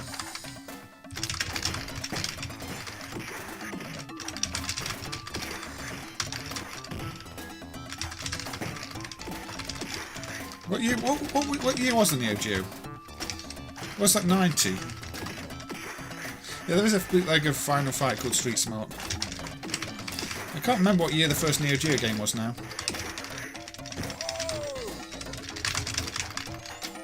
But this was very close to that point, at least. 89. Yeah.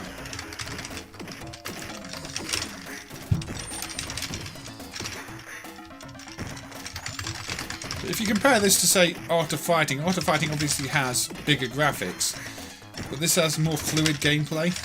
Art of Fighting was a very stiff game.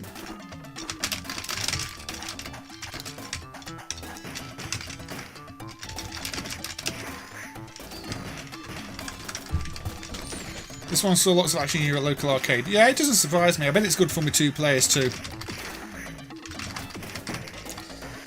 It's definitely a better take on this type of game than, say, Pit Fighter. Or what was the Taito one? Silent Dragon? Not doing very well though.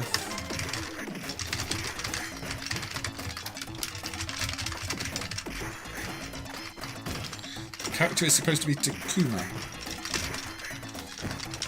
according to Johnny Bond. The whole perspective makes it look like they're watching very small people fight. It does a little bit. I mean, I think... Doesn't Turtles do that with April O'Neil? Or is it just the home ports? I seem to recall at least the Amstrad version has what appears to be an absolutely giant April O'Neil in the background. You see, I'm taller than people when I got there. But yeah, there's no actual zooming on here. So it does not... while Pit Fighter did have zooming, this doesn't, but the hardware doesn't zoom, so that's not too surprising. Alpha Denshi had an upgrade kit for Taubot, titled Taubot Part 2. Again, never heard of that one, which I wonder what that changed, because I really like Taubot as a game.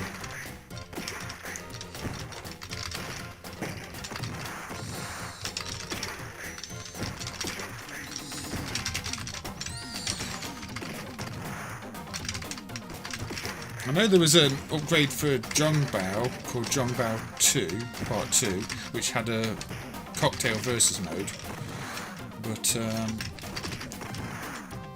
we're not going to be playing Zhongbao because it's... well, I can turn the girls off, but it's just a Mahjong Arkanoid game. Route 89. That famous route.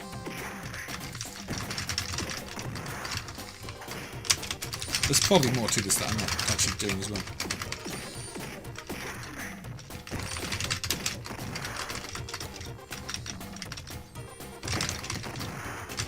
Finish him. No, we're not Mortal Kombat. Hey, I thought you were down. They do pant when they're about dead. At least I hope that's them panting, not me. There we go. Yeah, Pit Fighter, you did want to keep playing it. You know, the whole way the money powers up and things like that was kind of... Just little things like that kept you coming back, and say, as bad as the sprite zooming was, and the people throwing weapons into the arena, it had something. It just hasn't aged well at all. Unfortunately, you'll notice the crowd aren't animated here. This is... I think one thing this hardware... Well, they're animated a bit, but they're not much. It's not like the NeoGeo where the crowds are animated all the time. I don't think this has the auto-tile animation feature that the NeoGeo had. I think that is one thing the NeoGeo hardware added over this. Because on the NeoGeo hardware you could just change a single register and it basically acted like a replacement for some of the bits in the sprites.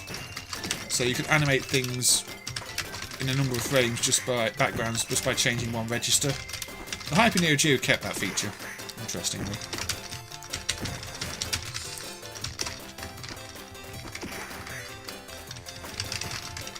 Pit Fighter was hugely popular. I remember renting it loads of times on the Mega Drive. Anyway, Street Smart. Nice little arena beat 'em up. Free NeoGeo, same year the NeoGeo came out.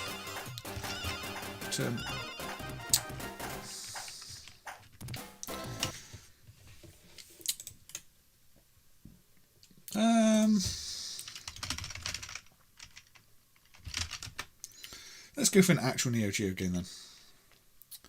Twinkle Star Sprites.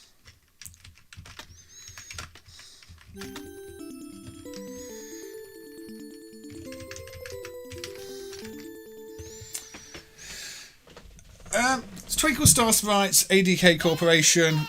ADK is the updated name for Alpha Denshi from about 93 onwards.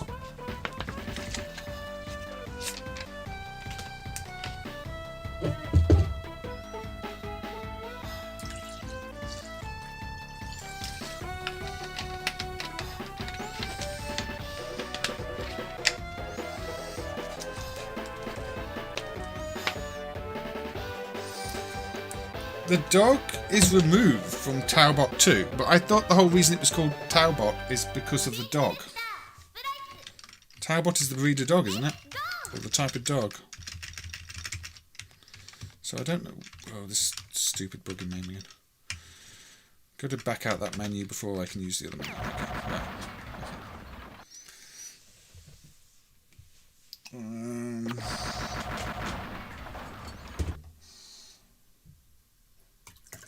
Pour a little drink. So Twinkle Star Sprites is a versus shooter.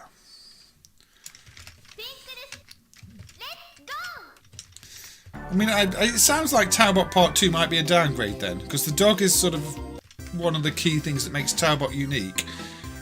And we've got a pig bird here. So the whole game is named Taobot because of the dog, as far as I know.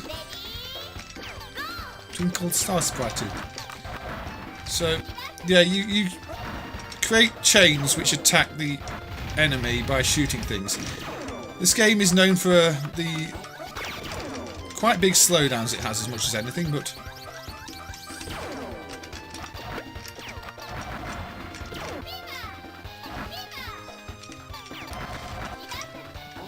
slight puzzle. Yeah, you avoid the things that attack you, or you're meant to. So rather than avoiding bullets, there we go.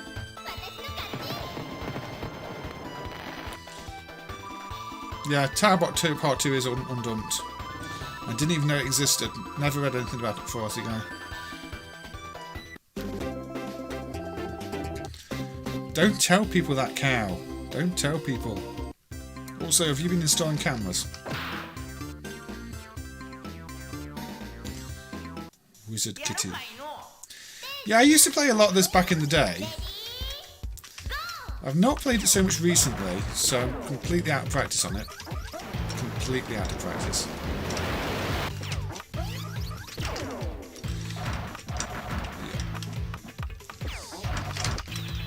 No. Now this is one of those ones that was actually quite annoying, or useful depending on your point of view, when Aaron was doing the sound rewrite, because it relies on some edge cases to get the audio right, which the old core did get right and the rewritten core didn't at first. And you know, when those test cases come up, it's kind of useful because they allow you to know you've got things right. It was also to do with the looping on some of the instruments, I think.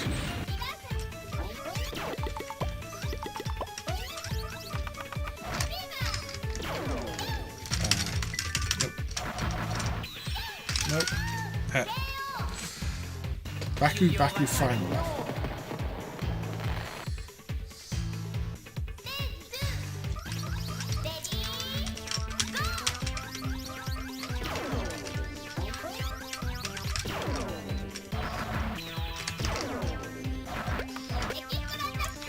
Where's the best place?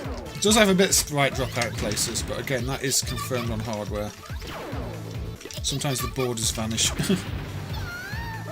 Not the worst thing to vanish, but...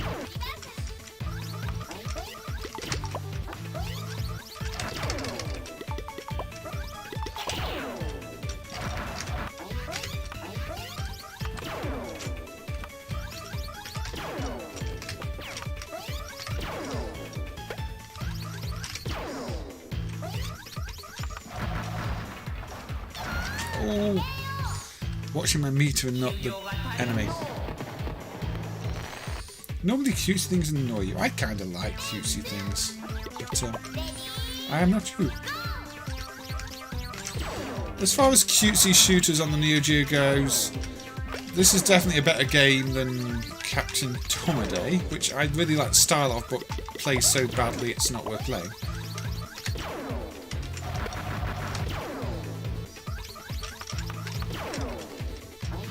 Getting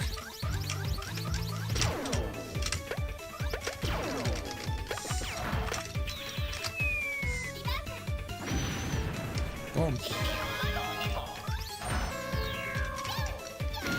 That's not good.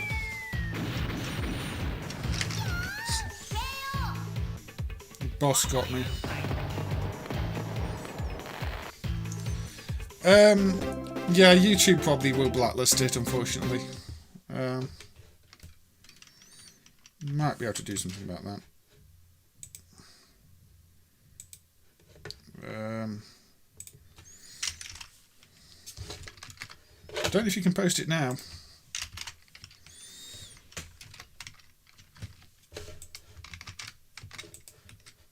Anyway, that was Twinkle Star Sprites, a cutesy shooter. I think most people are quite aware of it though. You do chains to launch attacks at the opposition. They do the same to you. You avoid the things that fly at the screen if you're good at the game, unlike me, because I've not played it for so long. Well, I set you as moderator, and sometimes moderator links... yeah, that's it. It comes through. I set you as moderator so you can post links as far as I know, because that seems to be how YouTube works. You have the privilege of being able to post links. Right, let's go back to a bit of Alpha. And another one where the MCU plays a role in the timing, as Kale found out. Now this is one where the MCU is decapped and emulated, but apparently set to run at 9 MHz, which might not be correct, and the timers on the MCU might be wrong. But yeah, this is Super Stingray. But thank you. I'll check that one out probably after the stream. An undumped final lap revision. You're talking about the Japanese final lap 2, where the main version doesn't have the correct sprite ROMs. Now, for some reason, the visuals on this remind me a lot more of a Nichibutsu game. But yes, it's one of those tank games with a tank that doesn't seem to know what direction it wants to go in the track mode. That might also be timing.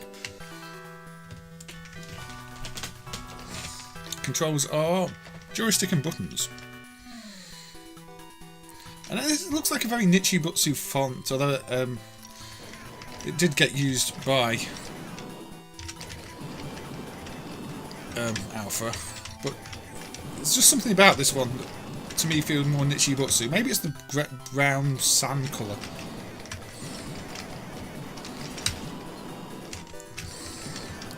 But yeah, the game timer I think here is MCU based.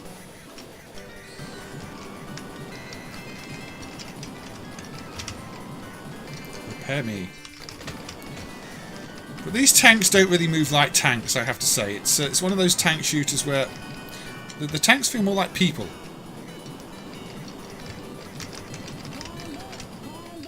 Come back.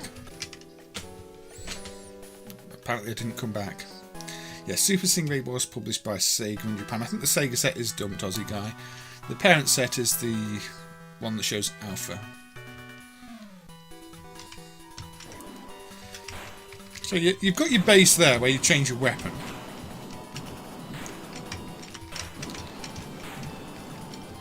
Beyond that, I've never really been sure what this game is all about.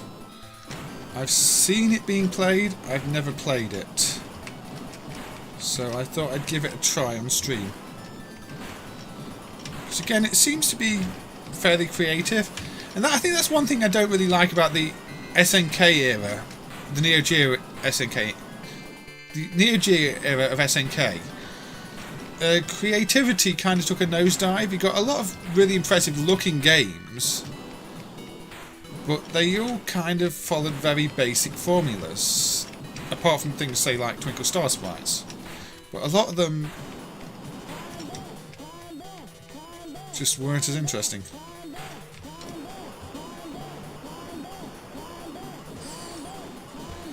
Okay, you can stop telling me to come back now. Yeah, I always thought this was a submarine game as well, Neil. I think because we associate Stingray with submarine, not tank. So, but I don't... I can bomb you with planes. But yeah, apparently tanks drive over things too. So there's a timer at the bottom. So this might be why it's marked as the MCU might be an issue with the speed it's running.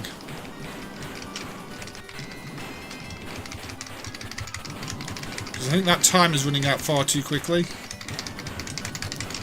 Maybe we don't want the timer to run out that quickly. It's going to run out again. So should I come back now? I'm coming back, I'm coming back. And they bomb my base. And that's game over. Nico tends to be quite slow outside of Japan, Carl, unfortunately. So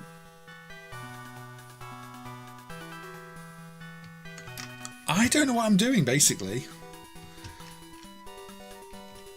This is clearly still a Japanese version with text there in Japanese. Or there's an undone graphic one, I don't know. Still seems to be in Japanese.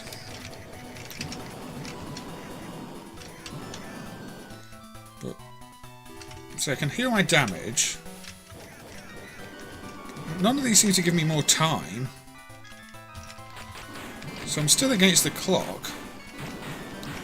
But what am I meant to be doing against the clock?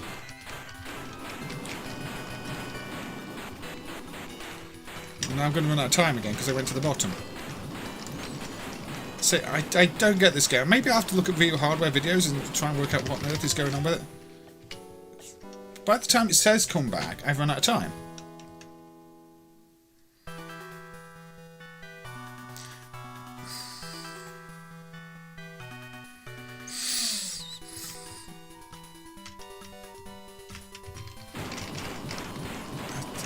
Yeah, I don't think of tanks when I think of Stingray, like say Bob. It's missiles. I think Gunship 2000 had the Stingray missiles, didn't it? That was one of the games I remember equipping some Stingrays on. So I want to go back now because I'm damaged. Probably. Oh, I blew it up this time. But still flashing combat.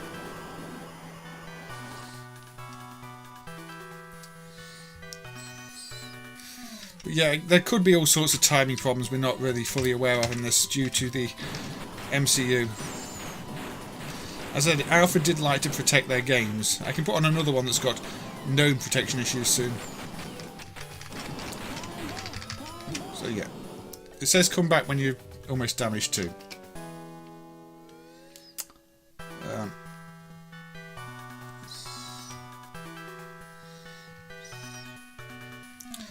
I'm not sure. It's a creative shooter, but it's not necessarily well explained.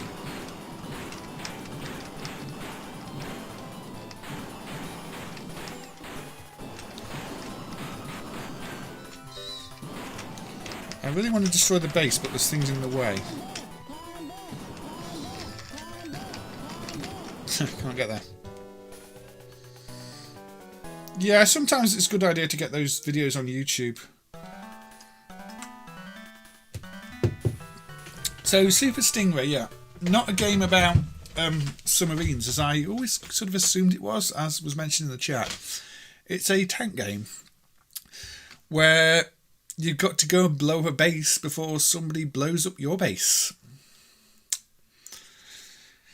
And I don't know, I never quite got it. And there could be emulation issues, so we'll probably leave that one there. So the MCU is done, but there might be the clock issues with it or something, causing issues. Let's look at one where we know there are issues. Also, and this isn't just the issue stream, but it is important really to note that a lot of these alpha games do still have undumped MCUs and the like, or need things measuring on the PCBs. And Super Champion Baseball is another one. Again, unemulated protection. Now, I'm not going to spend too long on this because it's baseball, and we all know what baseball is like, but in this one, the protection is controlling the pitching at least. Older MAMEs used to have a ROM hacking, I don't know if it still does, that was to bypass a divide by zero error. But the reason it was dividing by zero in the game code is because it was calculating ball speed incorrectly, and that was resulting in a zero in a calculation. And it probably still is calculating incorrectly.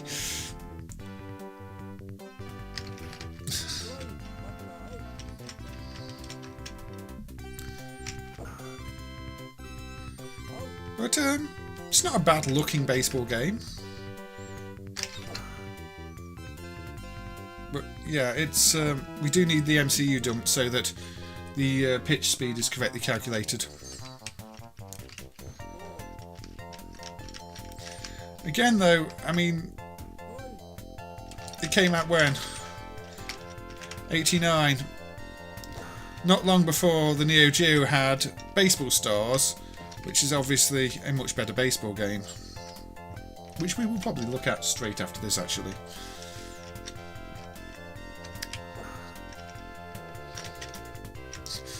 My fielding is poor.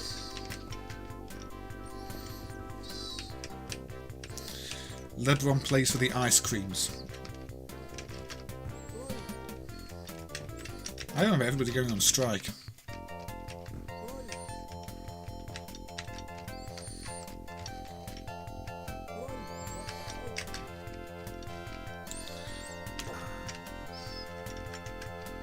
Ha! I caught it. I can field.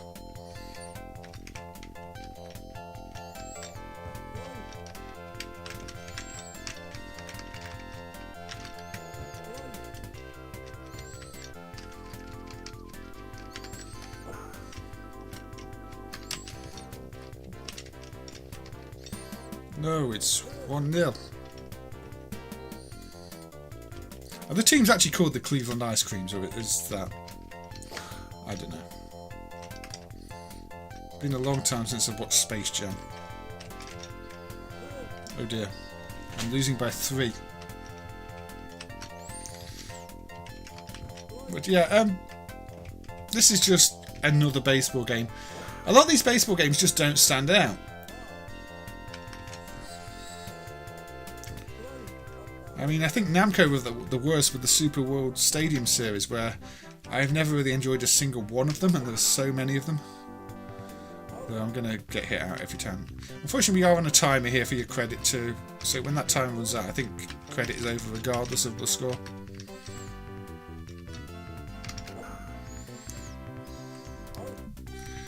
I could funny field in a bit, but I will Baseball Stars first. Oh, I did a good thing. Still not going to get a single run.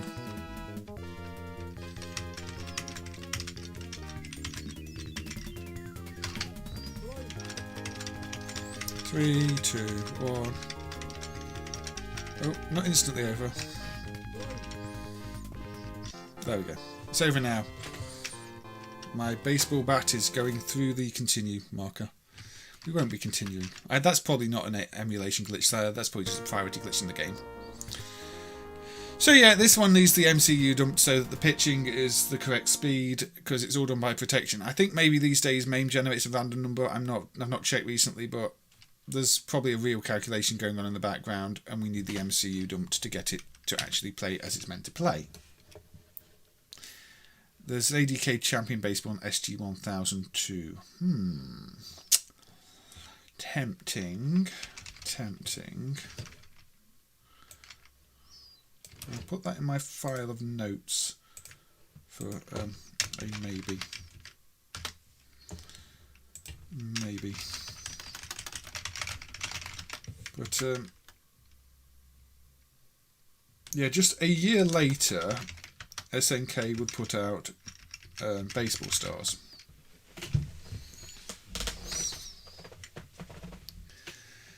And Baseball Stars is a huge improvement.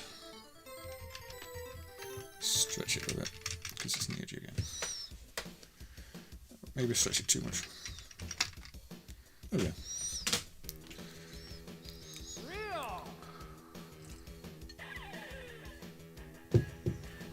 The zooming is very rough on this intro though. You can tell they hadn't quite got to grips with the hardware yet. Professional. The most professional looking logo you could ever see with professional on it. Yeah, a year later, 89. One of the best early NeoGeo games, if you ask me. I'm not a big sports fan, but I just really enjoy this one. Thank you. So we can be the Heavenly Bodies. Obviously not the old wrestling tag team. But we were playing against the Fabulous Superstars. So we go to the SNK Dome. The Heavenly Bodies versus the Fabulous Superstars. But you see, this has got the full speech, the commentator, the nice animations. It's just such a better game. You know, big characters. I'm still hitting it behind me, but animated crowd. You see, it's.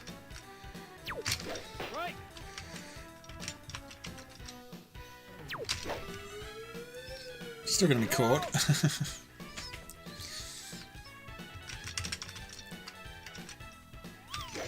That shouldn't hit that. There's still the timer, but again, so many baseball games do that. I'm not doing very well. Is that Titus the Fox? Both teams played awfully tough that last inning. I didn't play well at all. What's Rocky doing?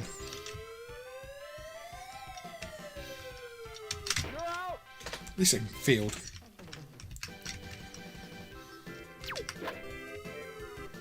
Ball. You got 20 clams on the Superstars. Oh, I thought that was going to go out for a home run. Batman, apparently. Batman, obviously, from the famous IRM game. I used to actually be able to play this, believe it or not.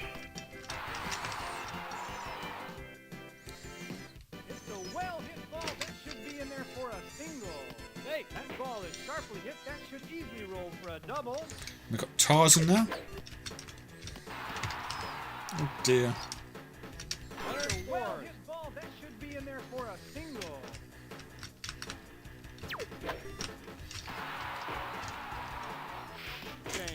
Right, got you out. This game.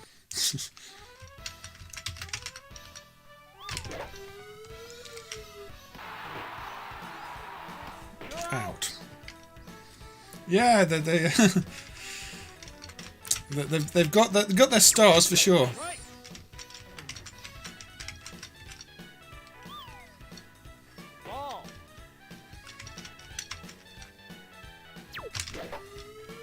Foul. Ball. So you're probably not going to see me get a single run unless I get a home run. Strike three. You're out.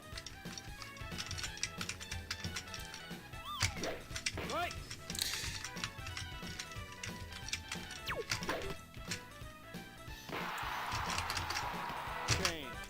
Not a single run.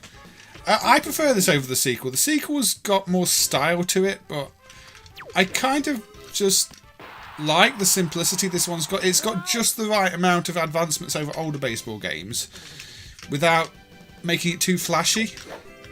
I think the sequel ends up being a little over the top flashy. 2020 is not bad if you take it as something different.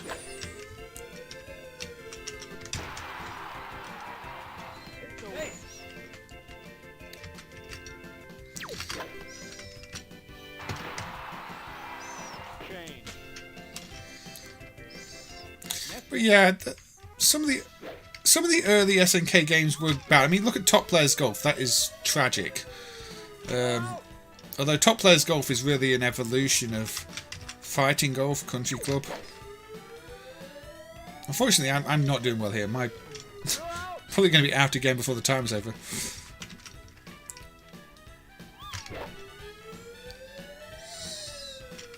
Wow. Not a single base, no. This is a really bad run on the game. And there we go, continue. I won't be continuing. But you do get the idea.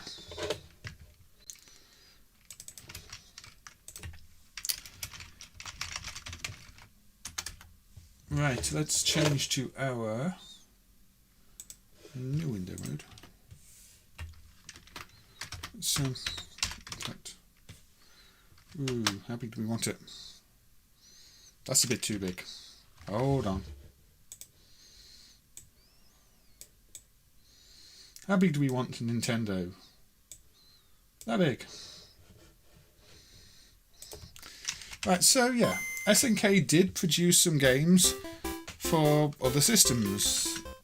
For example, they have this game called Funny Field, which was also released as Dexterity outside of Japan. Very traditional Game Boy menu with different music choices and different game mode choices.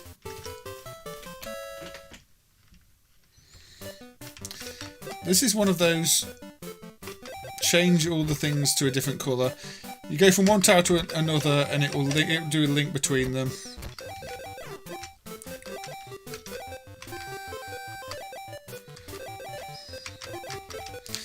So I guess the closest arcade equivalent would be Canvas Croquet, because SNK don't really have many of this type of games in the arcade. And, you know, we can't look at Canvas Croquet because it does have adult images. But, oops.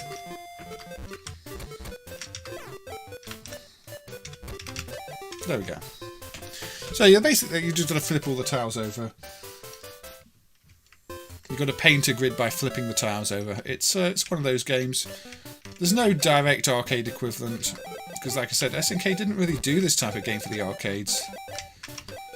There are a couple of puzzle games on the NeoGeo, but not this one.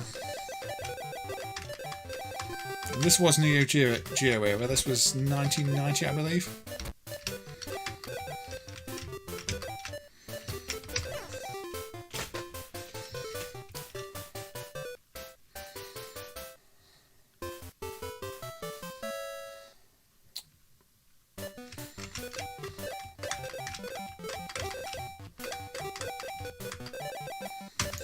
But yes, I did say we'd look at SNK games on other platforms, and this is one that came to mind.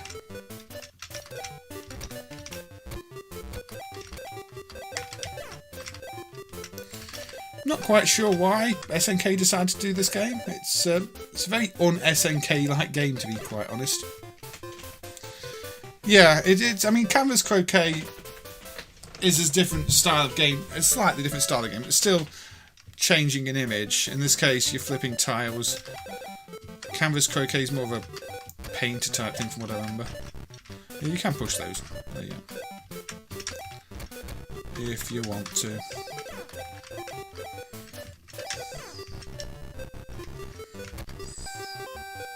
Squish.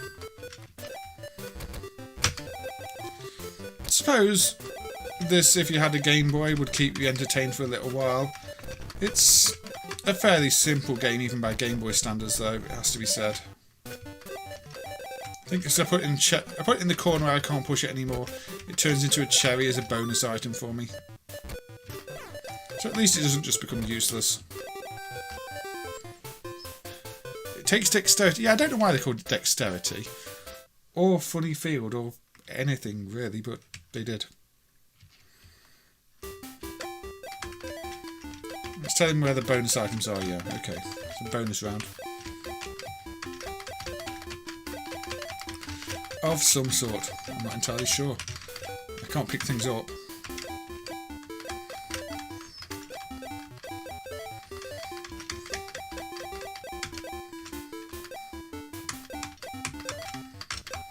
Find everything? Did I find everything? I get some bonus points.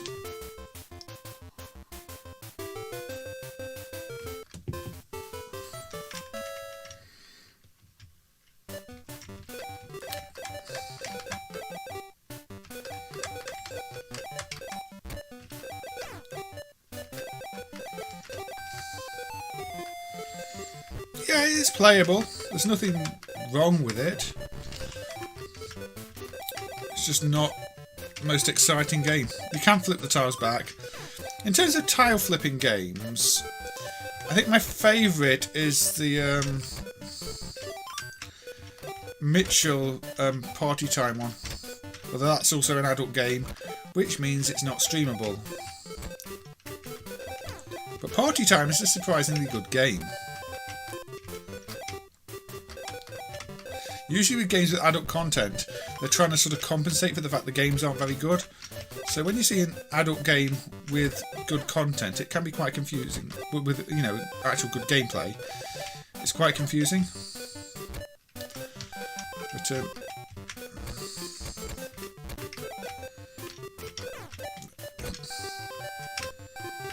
Oi, Ghost, you're annoying me. But it's not the most difficult game. Maybe it gets more difficult, but I've made it to round 6 without a real challenge. But yeah, I think we've seen enough of Funny Field, also known as Dexterity, outside of Japan. It's a playable early Game Boy game that, you know, if you're on the move, might be a fun way to pass a bit of time. I don't think it's going to win any major awards, but not what I'd call terrible.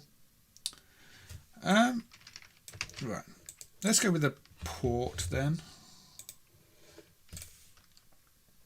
Yeah, Lady Killer. Party Time is the sequel to Lady Killer, Neil. Gone Gun to the Dive or something like that. So, Ikari, the MSX2 port. We will remap the buttons slightly. So a lot of people are familiar with Ikari because it was really popular on the home systems, especially here. Mainly like Spectrum, C64, Amstrad, but there was also, you know, an MSX port. We didn't really see the MSX port here. I have seen a video of this on YouTube of somebody clearing the game in about 15 minutes, where it has a stuff roll rather than a staff roll. But it's a colourful port. It doesn't move the best. But I don't think it's an awful port. Obviously, the many comparisons made to Rambo, because it's basically, again, we were talking about games that are clearly influenced by something, and the Ikari games were clearly influenced by Rambo. You can't really say they weren't. It's obvious. Yeah, I was playing this on the ZX. It was a classic ZX game. I was tempted almost to play the ZX port, but I thought people know the ZX port. The MSX port here is probably a little less well known, so we'll have a look at the MSX port instead. But the Specky port, yeah, it's not most colourful, but plays really well with Specky port.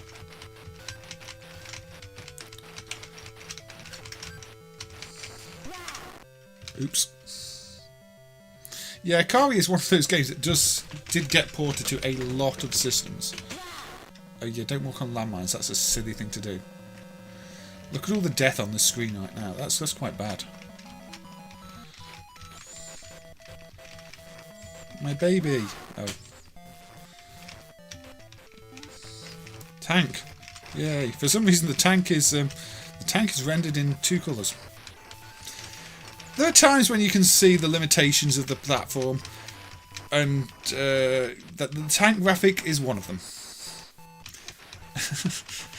I'm a semi-transparent tank. I've gone from like a properly rendered main sprite to a 2-colour semi-transparent tank. But never mind. Yeah, the Amstrad port's pretty good. It's a little slow, like many things on the CPC, but yeah, that's also a good port.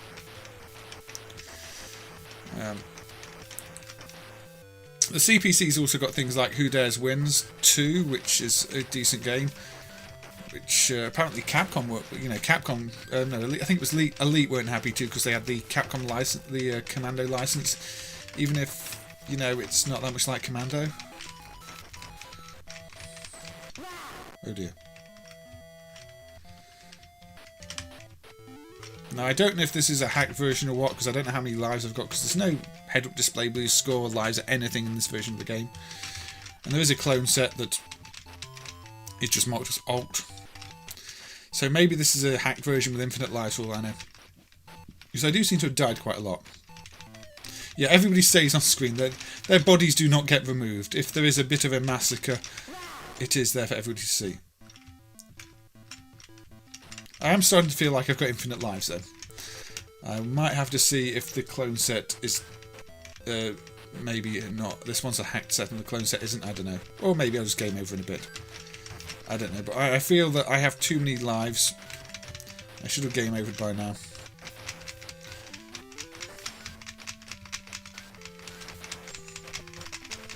But yeah, a bit of MSX2 action is always good.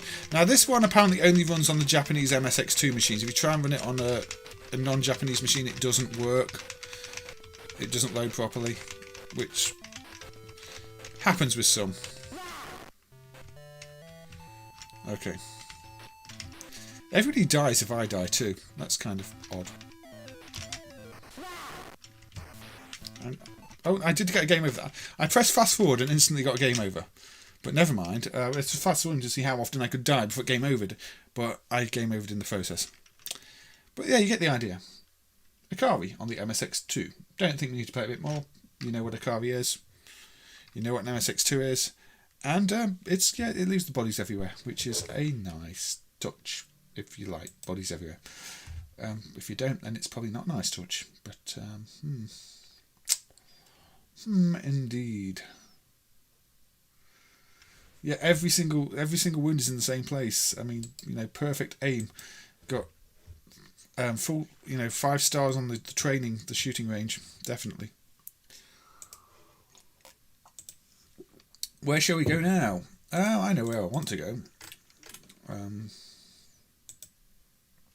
Can't remember what driver it's in. It's probably in here, isn't it?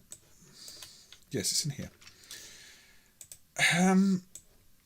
Now, if we're talking about games that do exactly what they say on the tin, and I think I played this one before.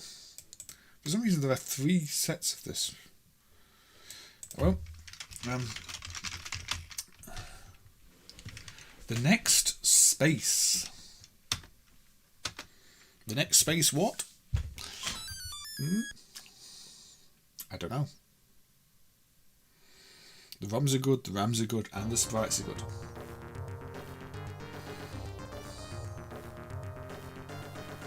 Apparently they trademarked the name The Next Space. There you go. Anyway. So it's got a nice space theme to it.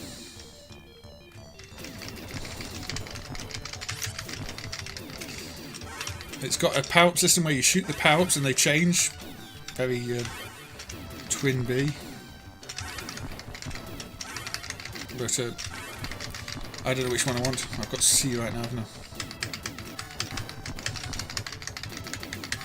I suppose it doesn't... You get that one. Yeah, my issue with this game is that it basically does nothing though. It's called The Next Space, and literally every level is in space. It's got different enemy attack patterns, but otherwise, aside from these power-ups, it's not much more than a Galaxian style game with stages. There's literally nothing else really goes on. So the next space is always more space. More space. Maybe that's why it's called the next space, because after space there is just more space. A never-ending amount of space. But I think they just wanted to focus on all these different power-ups and didn't make much else.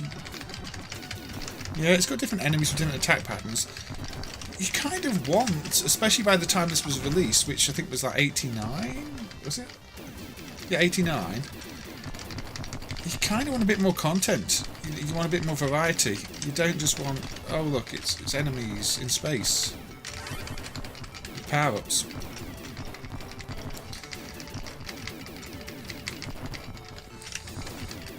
And considering, there are many better SNK shooters, this one, a bit plain.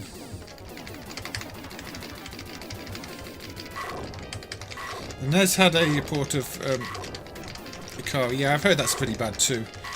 Like you say, my chronic Aussie guy. Not heard good things about the NES Ikari. We do have a boss, but again, it's set in space. It's firing lightning at me. Maybe this should have been high voltage. And then we continue. And hey, look, we're still in space. I get that's what they were going for, but it doesn't make for the most fun.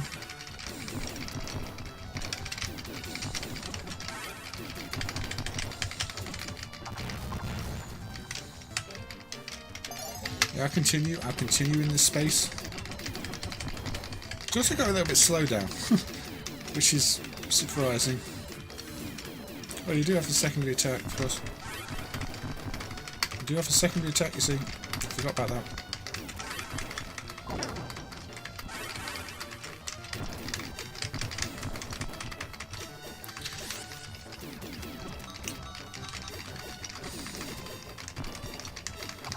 Maybe they could have called it extra space, not outer space, or not the next space. Or, but it is definitely space. I mean, it does have to have space in the title because that is most of what this game is space.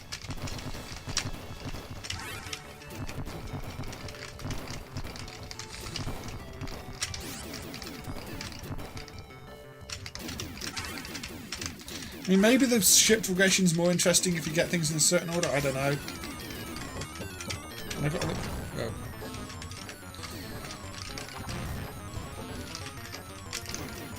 I appear to be fighting a sentient slinky with a bum.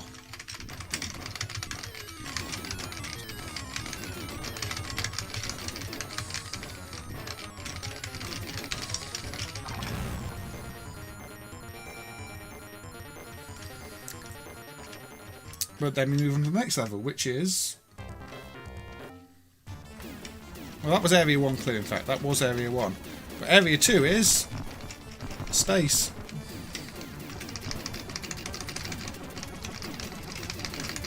Now, I don't hate this game. I might be, you know, making out like this is some terrible thing. It's not terrible, it's just uninspiring. Especially for 89.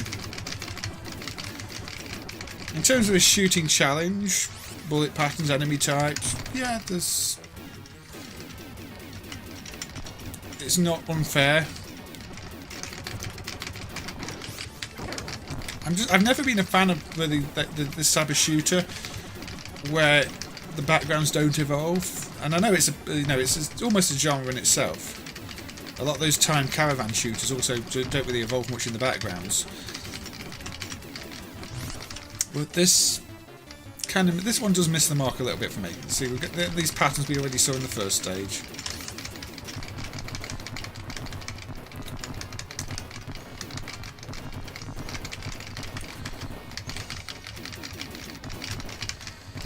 So yeah, when I die, I'll probably move on from well, when I lose the credit, I'll probably move on from the next space.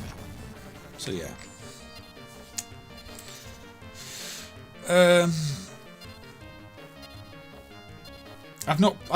Was Sunsun a bad port?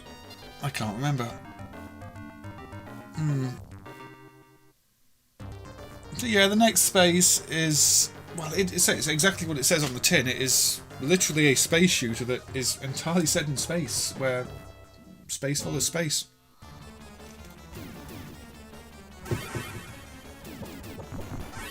More like an entry into something like the Galaga series than maybe a modern game. Let's, yeah. Let's put a game on that I'm probably not going to have to play. Because we all like a bit of golf, don't we? And you think I'm going to put Neo Turf Masters on? No. No, I'm not. No, I'm not. I'm going to put Country Club on. Now, this seems like an old version of Fighting Golf, except unlike Fighting Golf, this one uses a trackball. Also, it's credited to SNK Corp of America, which is... I don't know if this is an American set. Or if it was developed in America. Sun on the NES is rubbish even by bad NES standards. I'll avoid that one then, Bob, when I play Capcom. Is it Capcom? Sun's Capcom, isn't it? So yeah, this is obviously fighting golf without the character license and with a trackball. I can reach the green in 2 for birdie try. Do we think that's going to happen? So I can select my club, I can zoom in on the hole.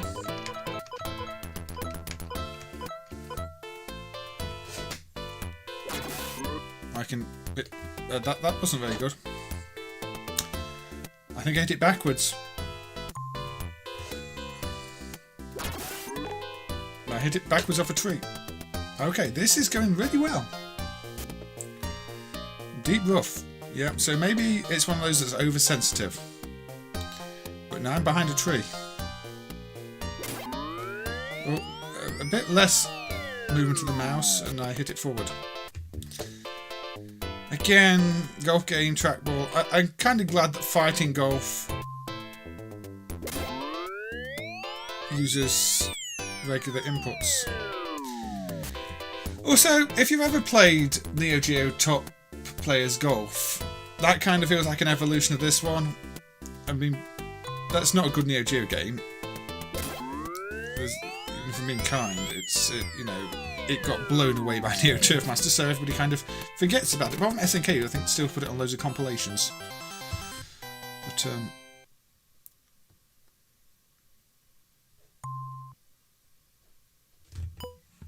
I think the sensitivity on this one is off.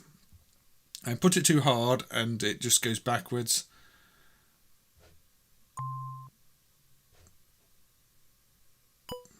I push it slightly harder. I mean, I push it, it feels like the sensitivity needs to be turned right down. And I have to give up.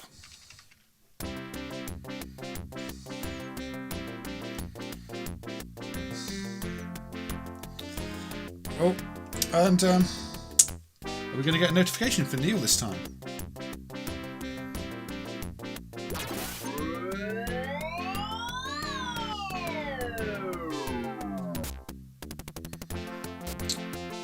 Or is Neil broken? Oh, there we go. Thank you, Neil, for the £2 through the super chat with the munching one-up hippo. You see, you did get your coin detected in pocket this time. I don't know what was up last time, but it worked yesterday, the day before, for YouTube visitor, and it worked for you today. So thank you very much for the £2 donation there. It's the £2 to make the suffering of playing this golf game feel more worthwhile. It surprised me it took so long for these companies to realise the formula that works for an arcade golf game.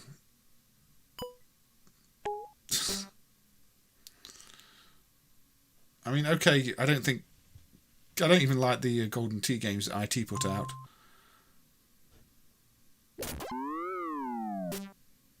But lots of them are just really difficult to play.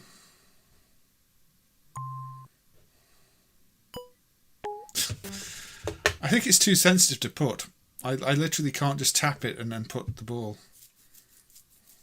Fantastic golf, so realistic. Yes. And now I get a tiny little shot. I'm going to give up again, aren't I? Oh no, I get another chance. And it's gone in the cup, or the hole. Hey Stephen, welcome. It's alright, you can always watch the catch-up later. No, say these early golf games do miss the mark quite a bit. I want to play this one because it was the trackball version. No, I first continue. Gives you some nice tips. Avoid the left seaside. Approach from the right side of the green. Watch out for side winds. Not side burns, watch out for side winds. So we can push that a little bit there. And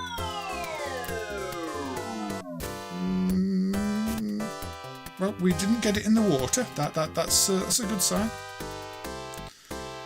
Yeah, the computer games, like the Amiga leaderboard, did it better. In terms of arcade, it's maybe with a real trackball it's a lot more fun. But even the non-trackball ones from earlier than Turf Masters tended to be very rough to play.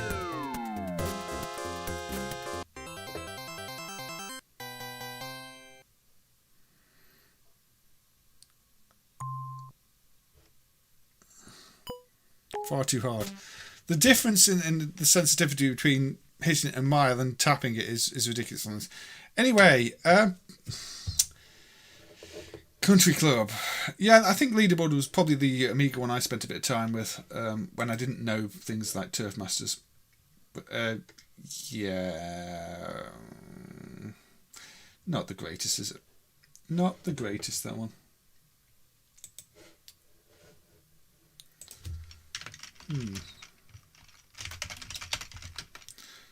We're going to do another port. We're going to play a Game Boy Advance game.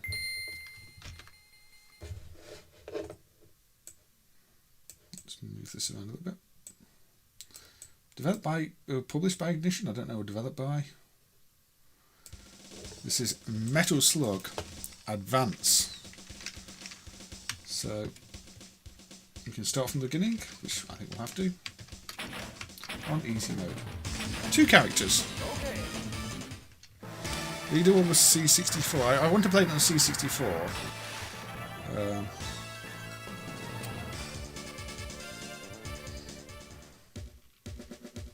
So let's just play the mission. Mission 1 start, yes. Now the immediate thing I noticed is there's no blood. Obviously, maybe that's a Nintendo thing, although I thought Nintendo were kind of over that by now. But yeah, no blood. They obviously recycled assets from the arcade games. But this is Metal Slug Advance. I got a card canter. And yeah, there's these card collectibles to make it more of a home game.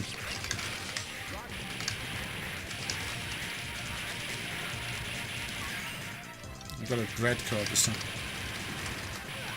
And you can jump into shots if you really want to. It doesn't do you any good.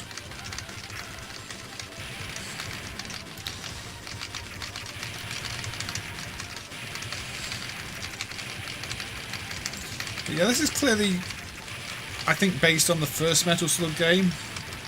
This is based on the theming, the enemies, the general level. Turn blood on in service mode. Does that mean open up the GBA? I wonder if, I don't think there's I looked to see if there was the cheat to turn blood on, but I couldn't find one. I wonder if it's still in the code anywhere. But it doesn't even do the white blood effect. There's just nothing that comes out of them. They don't even sweat. They just perish. But we have looked at, say, the NeoGeo Pocket Metal Slug games before, so I thought I'd just do something a bit different here with this one.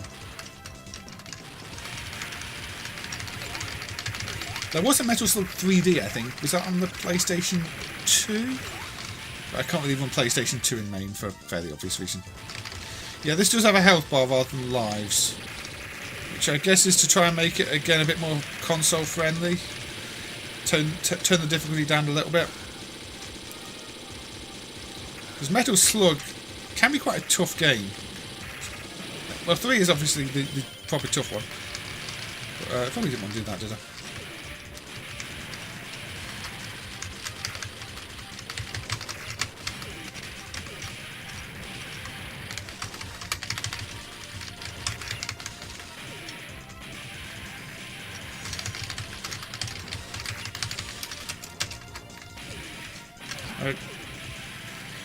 It's my grenade key, although I have to position myself properly.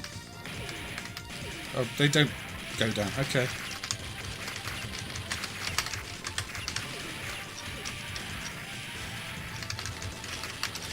You played this on VBA and it had blood. Interesting. So maybe there's a way to turn blood on. Or maybe some versions do. I'm playing the US version. Maybe the Japanese version has blood. Or I'm playing the Euro version.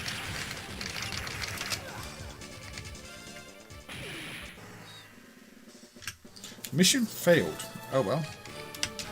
I can continue from here.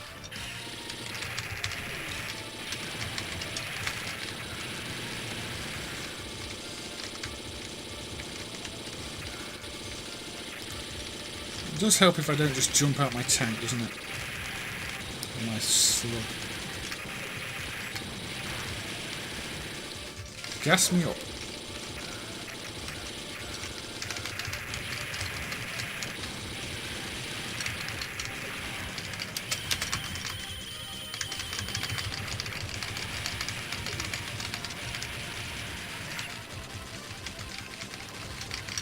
Yeah, you do need your continues if you play Metal Slug.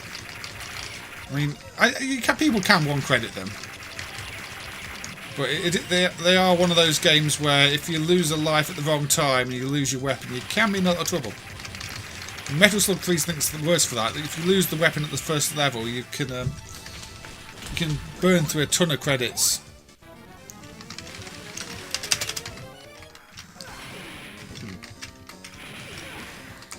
This is not how to beat.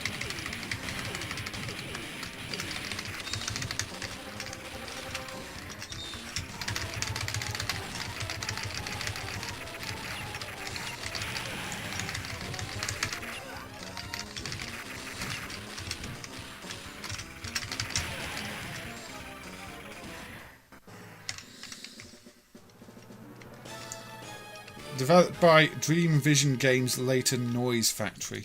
Noise Factory, who also did Sengoku 3 and the like, didn't they? Nice to know there was a closer connection than it just being some random developer who never had anything to do with SNK again then.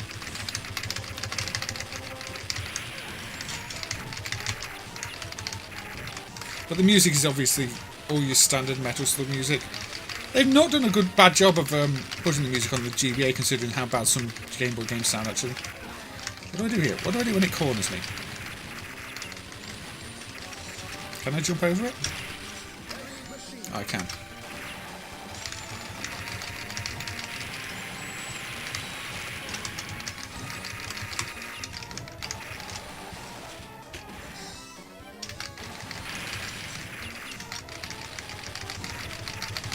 Why won't you just die?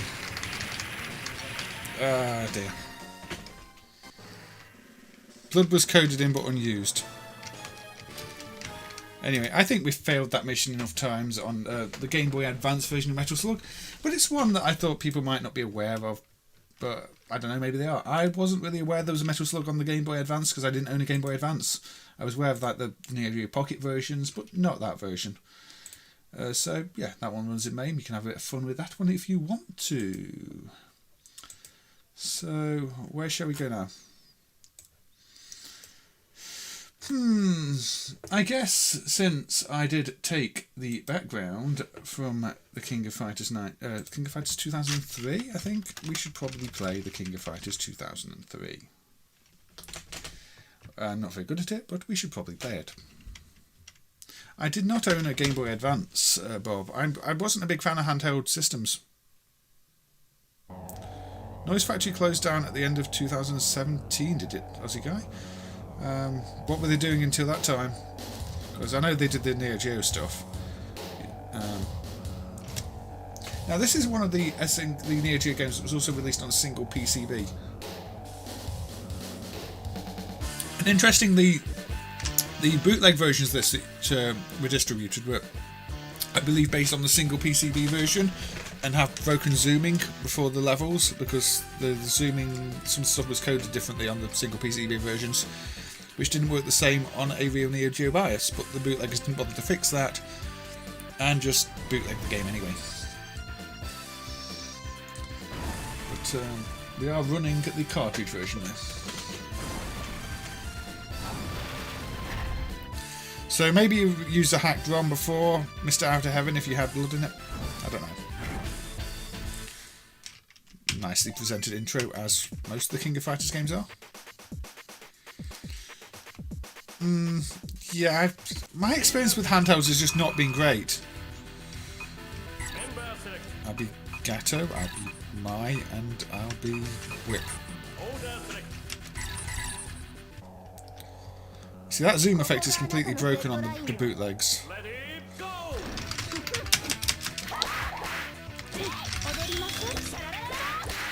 That's my trick. Don't.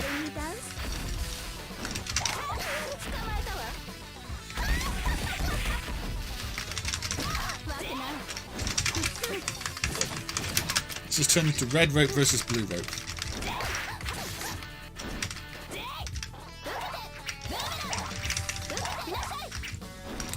We're going back to SNK's Lasso,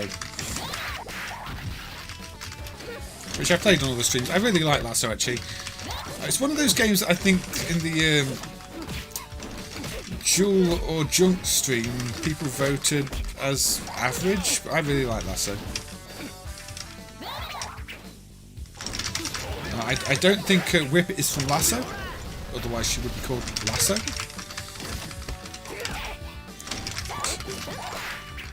It's a nice effect though.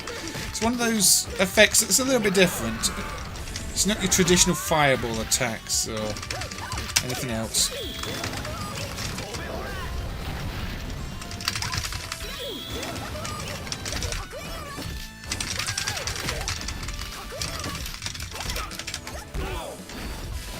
Now I haven't turned Mai's effects on in the service mode here, so she's a little less bouncy than usual, but I'm sure that's okay. Yeah, if you can stand the tiny screens, they make more sense. Even here, it's nice to have a gaming device if you are commuting, which is another reason all these stream services are nonsense. I mean, you can't play if you're commuting on a train. There's no way you can use a game streaming service because you have internet close to the stations and not in many other places. Even though you're meant to, the Wi-Fi just goes down randomly. You can't stream a game if you're on a train.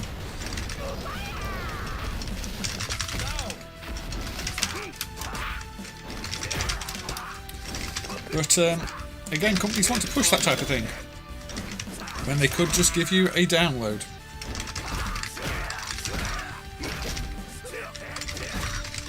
Or a cartridge.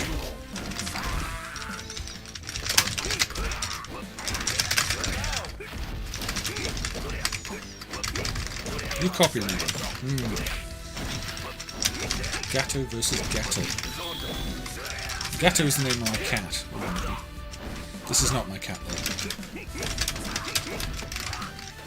They are not stream cats, they are not allowed in the room while I'm streaming. Unless I forget to close the door. Your kids love the Switch. Yeah, I can see the appeal. It's not one I've picked up myself.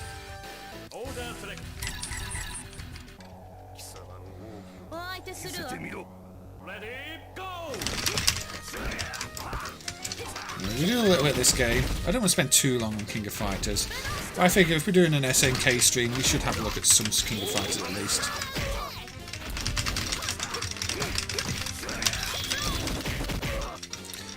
And I warn you, the next game is truly awful. So if you don't want to see a truly awful game, you could turn off the stream right now. But well, I think it's truly awful.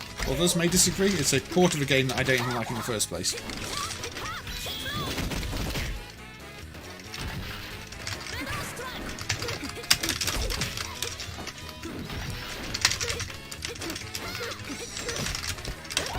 I don't know any moves in King of Fighters games.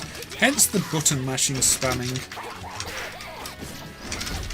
My wife has a 3DS. See, I've always been curious about 3DS and things like that because I do like 3D effects. I mean, I've still got a TV that I use with the PlayStation 3 for the 3D games on there and really enjoy it. And I think we've lost something with that not being in modern TVs and games. But again, on the small screen, it doesn't really work for me. I don't like small displays. I've been very late to get a smartphone because again, I don't like that type of device. But it's basically essential these days, so...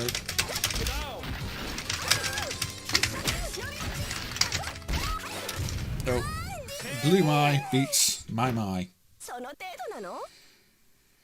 PSP. I think PSP wasn't too bad. The screens are actually alright on the PSP from what I know. I will not continue on King of Fighters 2003, which is game over. But there we go. I didn't get to the level the background is from, but that's okay, isn't it? Street Fighter Coda worked on King of Fighters. I've not heard that, but Noise Factory 1998. Yeah, Noise Factory did a few things even before, not on SNK hardware, didn't they? They did that to Guy Crusaders and things like that. And they did Pachinko games. Did they, Aussie Guy? I wasn't aware of that either. So, yeah. The TI-99 4A. Texas Instruments machine. And it got a port of Munchmobile. Everybody's favourite. My favourite KF is 99, but, you know, that's probably just me. So, in this game, you collect fruit and you put it in the bin. Or you try to. And you try not to crash. Which is actually quite tricky because the controls are awful. And you can't control which side you grab.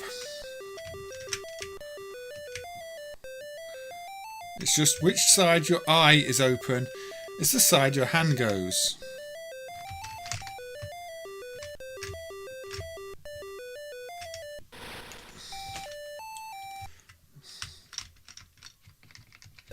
'99, I just like that rainy background scene. I think it's the first level you usually get. I got the drink.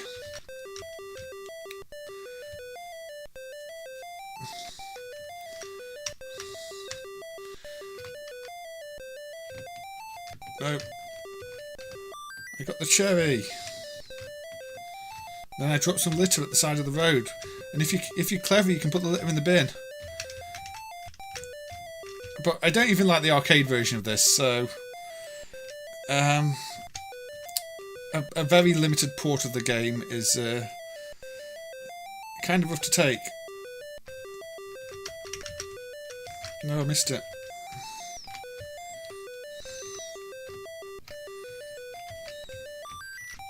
Got some fruit.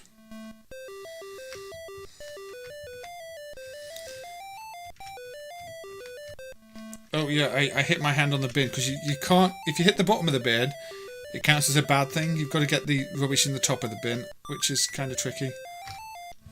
I hit my hand again. The arcade version of this is a very awkward game too. I'm really surprised it got ports. But apparently it did get ports. Can I grab a... I was trying to grab a dolphin, I don't know you can. But the fact you can't control where you aim is... No, I did it wrong. I don't think I can go backwards fast enough to... It's grab car. Now, maybe some people have fond memories of this, and it's definitely an early SNK game. No. Retract hand. Retract hand. Retract hand. Get gas. Get gas, because I need gas. No. No. I'm going to run out of... No. Yeah, I'm running out of gas.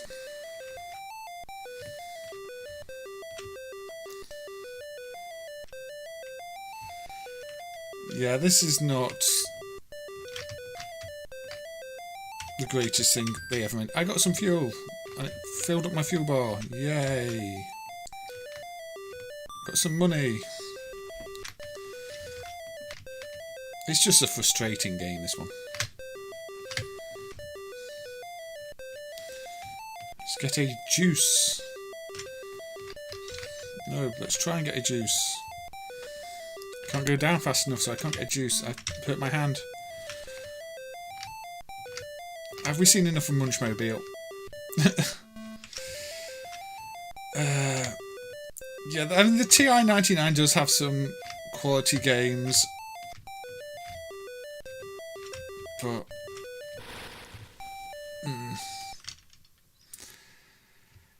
I think we've seen enough of Munchmobile. I can't take much more of that game.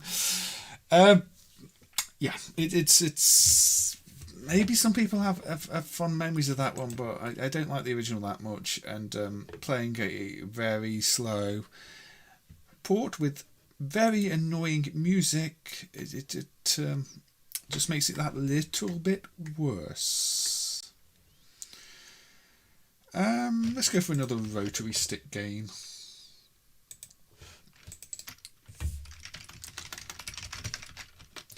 This is Guerrilla War, also known as Guevara, as Che Guevara.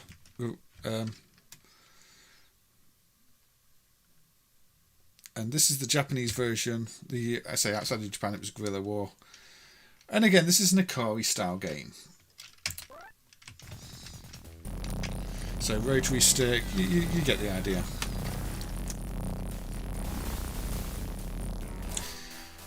Now this one's kind of interesting in the sense that it's got a protection in it to make sure that people weren't trying to use bootleg sticks.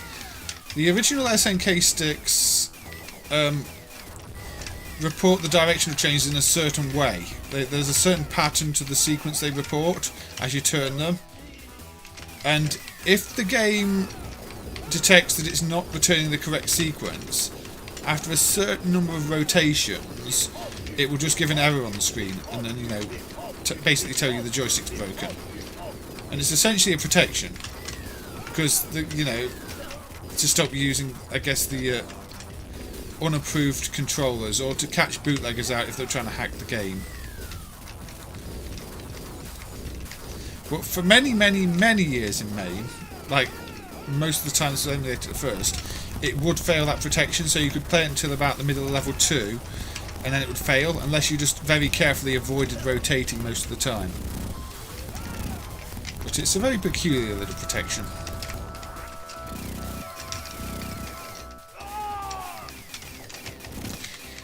Ikari Warriors has got smaller sprites, which means you've got more manoeuvrability. Although I think the hitbox in this isn't as big as the character, so it kind of balances out. But the fact that the sprites are bigger makes it look like it's harder. So I can see why people would prefer Ikari. But it's sort of a sequel, isn't it? It's a better sequel than the actual Ikari 2, Victory Road. That was a bit of a mess.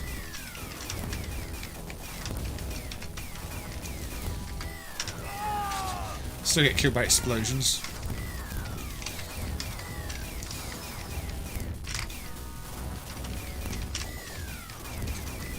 Stop firing at me.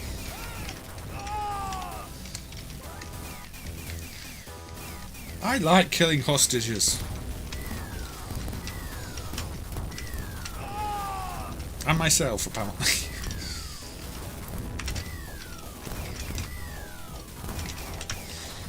If the hostages wanted to be rescued, they should not be in the battle zone. I'm sorry. It's their own fault.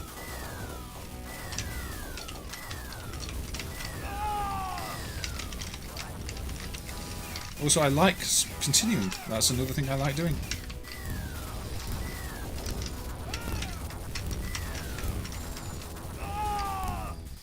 Alright, take care, Neil. Good to see you as always, and thank you for the £2 donation earlier. So, even if it's... Every little helps from people donating, so, you know, I always appreciate it. And £2, you know, it will help to pay for the Coke or something like that I've been drinking. Let's go to the farm. Okay, do you want me to not shoot the hostages?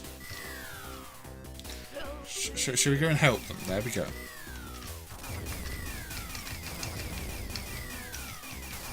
Che Guevara even made it to the 40th anniversary art cover. Yeah, Frank, who interviewed me for the Gaming History Hour thing, was involved in that one, I believe.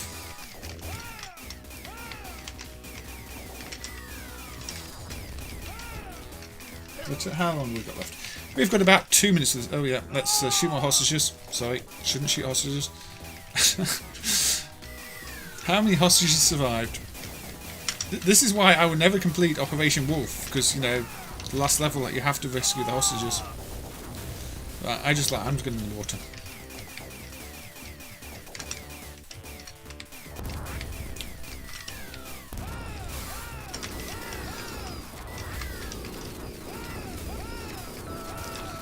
So yeah, it's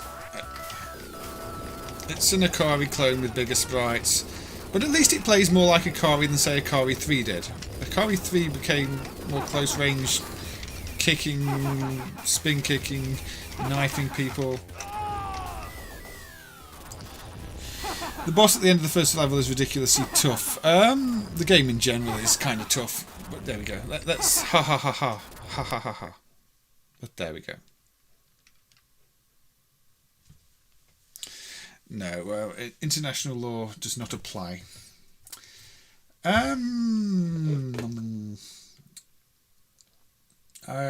end on something.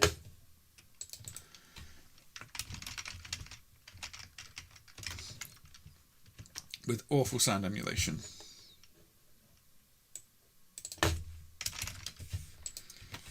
Let's end on Samurai Shodown 64. The second player is Fidel Castro, you think? I've not researched it. So how awful is the sound going to be? This game has quite a few emulation issues.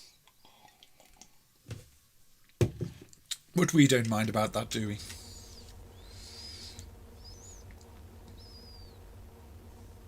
I also can't hear anything.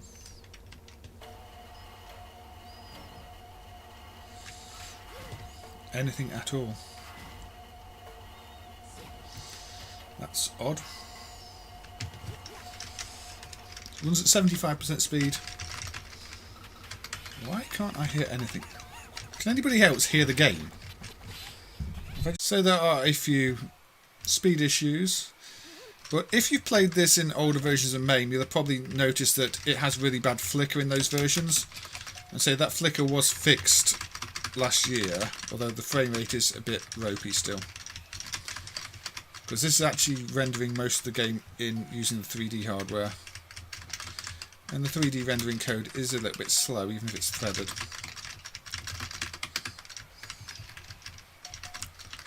I figured I'd just end the stream with a 3D game on the Hyper. And again, I've got a mirror match right from the off.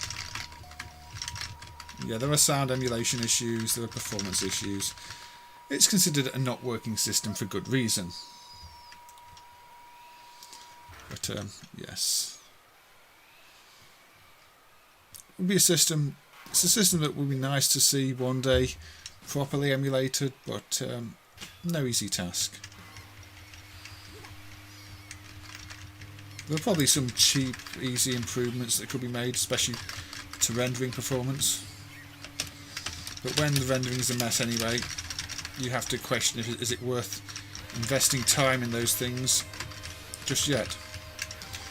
And here we get some super slow music building up super slowly.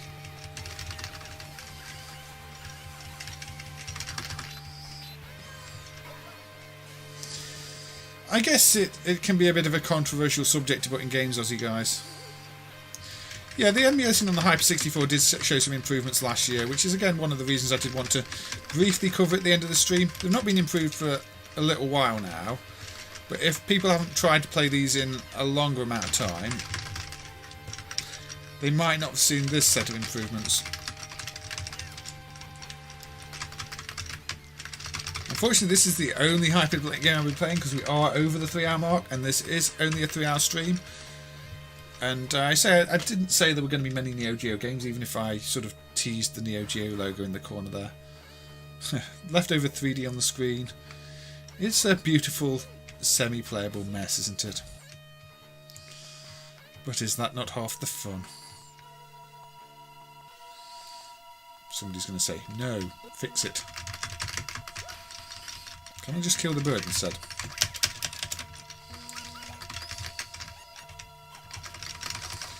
You like the high-pitched voices. What about the bullet time slow motion because it's running at 80% speed? I mean, the sound, at least in this time, the sound on this one holds up a little better than some of them. It still does seem to be triggering sound when the events are meant to happen. Some of them trigger it too late. And it's just altogether a bit of a nightmare system to get right.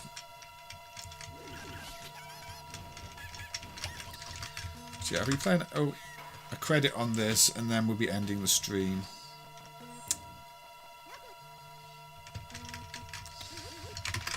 It's a capable piece of hardware, really, the Hyper 64. That I'm sure could have done some really good 2D games, but obviously SNK didn't really want to prioritise 2D games on it. It's not a system that lacks capabilities, but it was just, I guess, never going to compete with things like the Naomi that came not long after. The Nightmare music, yes. I think the sound system is one of those that's probably going to improve most if somebody emulates the MIDI synth that uses it, the synth keyboards and stuff like that. Because it seems to be a sound system that basically SNK imported from other places. If those keyboards get properly emulated, I imagine the sound here will improve too. Unless some of the issues are, you know, actual Hyper 64 communication side.